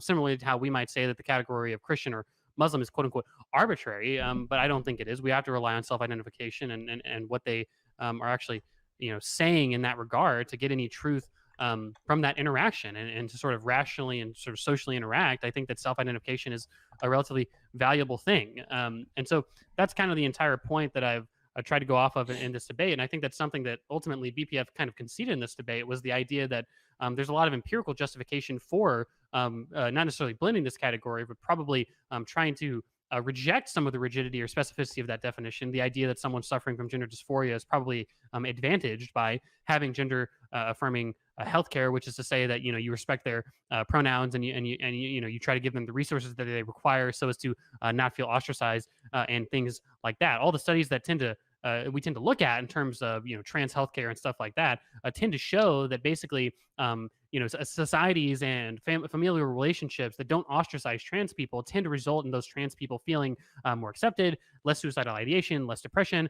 And to the extent that these empirical truths actually exist, obviously it makes sense that the specificity and the sort of usefulness of the categories of man and woman ought to be questioned insofar as they're causing unnecessary human suffering. Insofar as additionally, not even necessarily getting rid of those categories, which isn't necessarily what I'm advocating for in this debate, but sort of questioning the rigidity of those categories insofar as people who are born with an XY chromosome, born with a penis, who might want to identify as a woman, or people who are born with an XX chromosome, born with a vagina, might want to identify as a man. That's kind of the utility that I think you necessarily lose out on when you have such a specific or rigid definition, which Andrew, to be fair, doesn't even seem to actually have when he said that actually gender affirming healthcare is probably good in select circumstances, right? And so it seems like ultimately we agree, but we're having sort of this esoteric debate as to whether or not it's arbitrary. I already admit that it's arbitrary, but that doesn't mean it's not useful. And that's kind of what I hope I got across in the midst of this hour-long debate about trans people, trans rights, and trans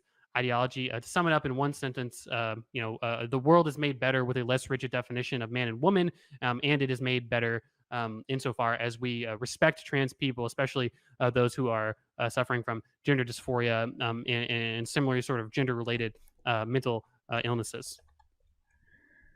All right. I don't see any serious questions. I see Bio Valve said that he had one, but I don't see one that's actually serious. So that's fine. It can go over to the moderator too. I knew that dropping the stream and moving over to Odyssey was going to reduce the amount of people who normally watch the program, this kind of thing. I'm okay with that. I didn't want anybody's channel to get messed up because we had this type of conversation. So ask the non-serious questions, Tom. Ask the non-serious. Okay. Why is EconoBoi, or sorry, how did EconoBoi learn to be such a sophist? Oh God, this is where my philosophy education really fucks me. What is a sophist? I'm gonna have to look it up real quick. It's somebody who's normally using like rhetoric and not giving like direct answers to something. It's like sophistry. I see. Yeah, I don't. I guess in general, I feel like I answered the questions as directly as I could. These are complex issues. I think oftentimes when you give a complex answer to a question, you're accused of trying to avoid the question. But that's not the intent of any of the answers I gave in this in this debate. Yes or no questions are not as easily reduced in a lot of those cases. And To the extent that I gave a long, complex answer to your question, which of course was just a meme, I hope I'm not accused of avoiding it. So, can I engage with that, Tom? Yeah, go ahead. So, in my estimation, as long as a question is framed in a way that doesn't have any presuppositions and it's not loaded, then answering yes or no to it is fine. For instance, if you ask a question like, how long have you been gay? There's a presupposition there, and I think that garners lots of explanation. But if you ask a question like, is this white and is this black? I think yes or no is plenty appropriate to answer that question. And I think that is what sophistry is. When people ask direct questions that they know the other person knows the answer to, and they're not preloaded and they don't have presuppositions, and they still refuse to engage with it. And I think that that's what we saw a lot of tonight.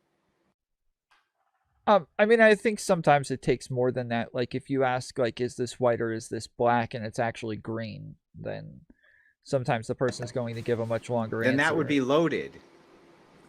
Well, I'm not sure we could accuse many of your questions as having no load to them, I suppose we could say, right? I mean, there was certainly... I think a lot of them were not loaded. Well, I think that, like, for instance, I could give an example, right? The idea of, how do we distinguish between like a man and a woman, right? So this is an example of a question that could, in theory, just have a very short sort of one answer question. You might say small gametes and large gametes, but obviously I'm operating on a totally different framework for answering that question, so I have to give probably a longer answer. That doesn't mean I'm necessarily avoiding the question. It's just that it's more complex. Well, what about something that's not preloaded, like this, for instance? Is somebody who is producing small gametes a male? So I can't say yes or no to that. I would say not. Right, it's right, but there's no presupposition and it's not loaded. So why can't you just say yes? So because it's not necessarily the case. It's literally impossible under my worldview to answer yes or no. That's not sophistry. Gametes are binary. They're binary. If you produce small gametes, you're always classified scientifically as a male. There's nothing else you're ever going to be classified as. Ever. Well, let's say we had a society and half of them had a tattoo and half of them didn't have a tattoo, right? That was just, how we rolled. Half the babies got tattoos and half didn't. Would we say that there's some sort of objective truth, the sort of tattooed people are necessarily this way or that way? We could say that one have tattoos and one doesn't. But right. So if I said, do these babies have tattoos and these don't, would you say not necessarily? No, I would say some don't, some don't. If you ask me, is someone with a penis... So if I said to you, this baby has a tattoo, this baby does not have a tattoo, or if I asked you, does this baby have a tattoo, would that be yes or no? Would you be able to answer yes to that? Yeah, for sure. Like, for instance... Yeah, okay, great. So if you produce small gametes, are you a male? No, that's fundamentally not the same question. For instance, if you it's fundamentally the exact same question, really. Instance, I'm asking you to just affirm something that's true. Well, let's say I was a doctor and we just someone just gave birth, right? And the doctor's holding up this baby and says, nurse EconoBoi, does this baby have a penis? Right? And let's say that this baby did have a penis. Well, obviously, simply yes or no. Yes, that baby doctor does in fact have a penis. Now, if you were to ask me the more complex question, is this baby a male because they have a penis, right? I would have to say not necessarily so, because I'm not necessarily linking someone's having of a penis or the production of small gametes with their identification as a male or a woman. You can see how the complexity in that answer isn't necessarily obfuscating. I'm actually giving you a more direct answer than you otherwise would get. What if you're just asking for the biological definition? Yeah, if we were doing like reproductive research, so biologically, if you produce small gametes, are you a male? Yeah, I would say so. Okay, great. Yeah, great. I mean, just to add on to that, obviously, like throughout this debate, I've said that if we're engaging in some sort of a research or some sort of, just some sort of context where it is strictly necessary to differentiate between someone who has a penis and has a vagina, and we would label that in our data as man and woman. That's, I don't think that's a totally unreasonable thing to do. I'm just arguing against the, relatively specific, quote unquote, rigid social definition of what a man and a woman is. Then why did you argue against my biological definition for like 25 minutes, dude? I didn't. The entire debate, I said that there are. I said, is that a male? Is it a male? No, if you produce small gametes, are you male? He was arguing against your biological definition being used in social circumstances. I get it, but I asked him specifically if this equals you being male, not man, but male, which are two very different terms. Well, you probably should have delineated the difference for me, because obviously I'm going to assume you're using them in the same context. But yeah, if you were to ask me, and you did ask me directly, if you asked me directly, is it sometimes scientifically useful to distinguish between people with penises and vaginas, people that produce small and large gametes, people with X, Y, and XX chromosomes? Obviously, the answer to that is yes. I never said anything different. In my opening statement, I even recognized that can be useful. Just not so insofar as if I identify myself as not producing small gametes, then that's fine. I'm no longer male. No, a person with a penis probably can't reasonably identify as a person without a penis. You either have a penis or you don't. What I'm talking about is the social category of man and woman. So now if you have a penis, you can't get rid of it, so you're a male, right? No, again, the social category. I mean, how many, Andrew? You understand what I'm saying, right? Like, again, the social category of male is different. But you just said you can't get rid of the penis. You understand the penis is objective, and you understand that makes you a male. Okay. When you say male, you're just biologically, you're a male. Okay. So, again, if you're defining a male as someone with a penis, that's your strict definition. Obviously, everyone with a penis would be a male. I am questioning, however, the social application of that definition, right? Gotcha. Again, socially, someone who's a man or a woman is different. So then when I say to you that adult human male is the definition of man, why would it not then logically follow that if I ask you if this person is a male or not, that you say yes or no? Well, because you'd never made that distinction clear. Now I made it 100 times. I don't know how else I could have possibly made it. Repeating yourself doesn't mean that you're making yourself more clear, right? I'm just saying that, again, I don't think trans people are under some sort of delusion that if they have a penis, they can identify as a woman and all of a sudden not have a penis, right? Obviously, that's part of the source of the mental anguish in the first place, right? Then they're not that's real. All that I would then say. They're not real women. No, I'm not saying that at all, right? I'm saying that woman is a social category. It's not necessarily reliant on having a vagina or not, whereas you seem to be making that necessary connection. I'm just saying that connection is not necessary. No, I didn't make the connection that it's having a vagina. What did I actually say a woman was? Oh my God, Andrew. What criteria? Okay, I understand that esoterically you can say that. It's not esoteric. I'm not saying, well, don't interrupt me, please. So I understand that you can say, okay, in fact, I didn't say vagina. I said large gamete production and or having an XX chromosome, right? I understand that. Well, you cannot have a vagina and have and produce large gametes, right? I understand. You're right. You're being more specific than I am. Yes, I sure am being more specific. Now, the point is just to say, though, that I think that I'm just using that as a shorthand, obviously. But in general, though, I think that there's not a necessary connection between the social sort of application of a man and a woman to what their chromosomal makeup is or what their gamete production is. That's what I'm calling into question here. Even you recognize that sometimes it is useful to break down that connection.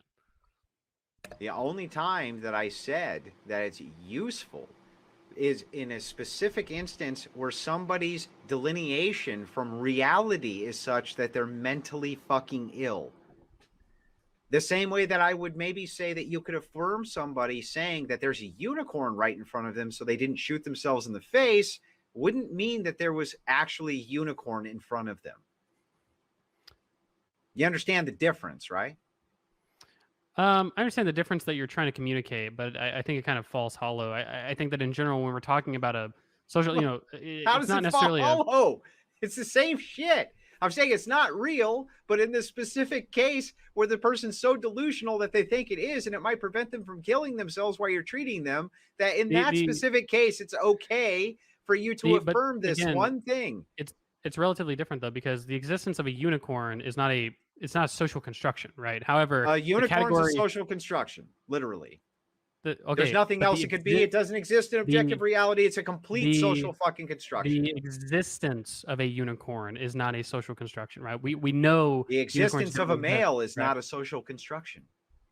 And I would say that it is. That's where we disagree. Look at that. So I think EconoBoi saying that the way that we categorize it would be socially constructed. So like we can say, hey, I have this word male. What am I going to apply it to? And then I can go find a way to apply that word to a category. Let's give you that, Tom. Fair enough, right? But can't you categorize things in a way that's not true? It is possible, yes. Yes, it is possible. So if I say to you that you're categorizing something in a way that's untrue and you still want to categorize it that way, why is it not okay for me to dismiss the category as being untrue? So you are categorizing yours based on utility, though, because gametes will give you more utility than chromosomes or I'm private categorizing parts. it based on things that exist in objective reality, regardless of human thought. So do chromosomes and private parts, though. That's what I said. No, instead of chromosomes and private parts. They exist in reality, regardless of human consciousness. That's what I'm saying. That's correct. Yes, and so I'm saying you're choosing to define this based on gametes instead of chromosomes or private parts. Based on things that are true. Again, you're not hearing what I'm saying. You're choosing to use that definition based on gametes. Oh my goodness. Truth. Based on gametes instead of chromosomes or private parts. All three of these not things. Not instead of. I said all three of these are criteria that you can use for the exact same thing. It's not an instead of. So it's not a, oh, you have to have XY chromosomes or you're not male. That's absurd. There's 3 different categories for how you can identify what's male and what's female. The thing is that you guys like to pivot between them and say, well, you're saying that all these 3 things, that all 3 of those things exist in objective reality, regardless of what you think consciously about it. That's my whole point. Unicorns do not. Well, but that's kind of almost the point in and of itself, right? Unicorns don't exist in reality, right? But at the same time, you would say that there might be a utility to recognizing that they do exist if someone's about to shoot themselves in the face. Now, I would say that I've explained. Well, hold on, Andrew. Let me just finish my point here. So, the point is just to say that you would recognize there's a utility, perhaps in broadening that rigidity to a certain extent, right? Now, I would say that there is a difference between recognizing that unicorns are real for the purposes of saving someone who's about to kill themselves because they think unicorns are real, or some crazy example like that, and saying that the social category of woman, which again apparently to some extent we agree is a social category, can apply to people. No extent. There's no extent. We've never been able to come up with a single criteria. You said gender is a social construction. Did I hear that wrong? Female, not woman. Female. Well, learn the difference between female and woman.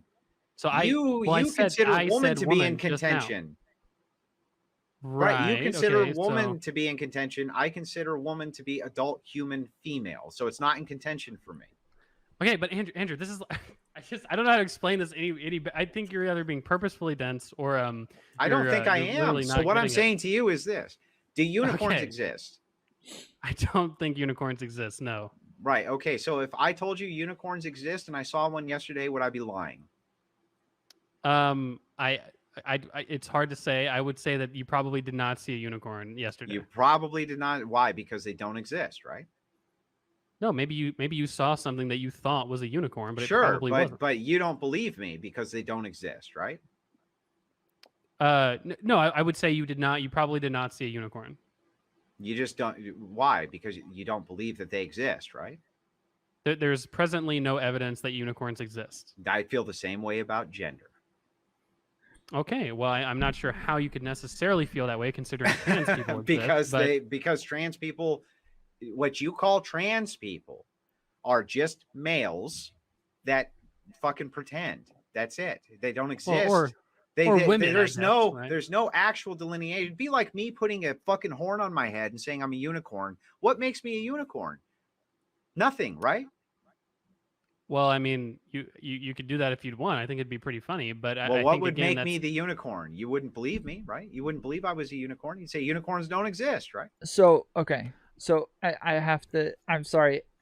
As the linguist here, I would have to say, like, this is going to be based on your definition. If you define unicorn in a way to where you would qualify as a unicorn, then you would be correct in saying that you are Well, a sure, unicorn. but you can define anything as anything. You can say a plane is a pencil and define all planes as being pencils. That's true. However, saying that the airplane itself is an automobile is false. Based on the way that we define well, them, yes. Yes, this is my contention. well, if your contention is I define a male and female in such a way that basically that it is objective and not arbitrary, then that's No, that it's reasonable enough. I'm false. just That it's false. all that I'm saying is that I think that my sort of more almost sociological understanding of gender and sex is probably more useful and probably leads to less suffering. Right, your utilitarian view. It's always about less suffering. Doesn't matter what the truth is. Well, with regard to social constructions, well, give me 1 second, Tom. With regard to social constructions, I'm not sure we can reasonably say that there is a absolute fact or truth of the matter. Yes, we say that can. Otherwise, you wouldn't say unicorns don't exist, dumbass. we can say that some things are What different the fuck than are you talking others, about? right? You just say we can't make up the food. Andrew, we can say that some things are different than others, right? We can say that black skin is different than white skin, right? Yeah. However, the distinct category of black and white are socially constructed. I agree, but you can't say in the same breath that you think that social constructions can never be completely dismissed if you say that a unicorn is a social construction, but you dismiss that it exists. I mean, I think it absolutely can be, right? For instance, you would say I would say that religions are social constructions, right? However, you believe in God, right? He was saying that it Sure. can't be dismissed just based on the fact that it's a social construction. Some social constructions can be dismissed. But nobody's ever disputed that. Literally, nobody's disputed that this entire debate. Wait, Tom, what was the clarification? I'm confused by the clarification you offered. He said a minute ago that you were saying that that you can't just dismiss a social construction, and I'm saying you were saying that you can't dismiss it just based on the fact that it's a social construction. Some social constructs can be dismissed, others can't. Right. Okay. So well, not that we're on the, because you're the moderator, obviously, but yeah, that is my kind of what my point was just to say that yeah, obviously there are differences. We can identify clear differences between certain people. It's not that all people are arbitrarily the same. If we ultimately reduce down to it, people are different based on certain characteristics, right? It's just that the sociological sort of impacts or social constructions that we relate to those physical characteristics are arbitrary, and to the extent that the strict distinction between groups is useful, it should be used. But to the extent that it's arbitrary and might cause suffering in the case of it's all arbitrary. Do people with unicorns have dysphoria, horns? people with dysphoria, obviously we shouldn't use them. Do unicorns have horns? Based on our social construction of a unicorn, they do tend to have horns. Well, what makes them a unicorn?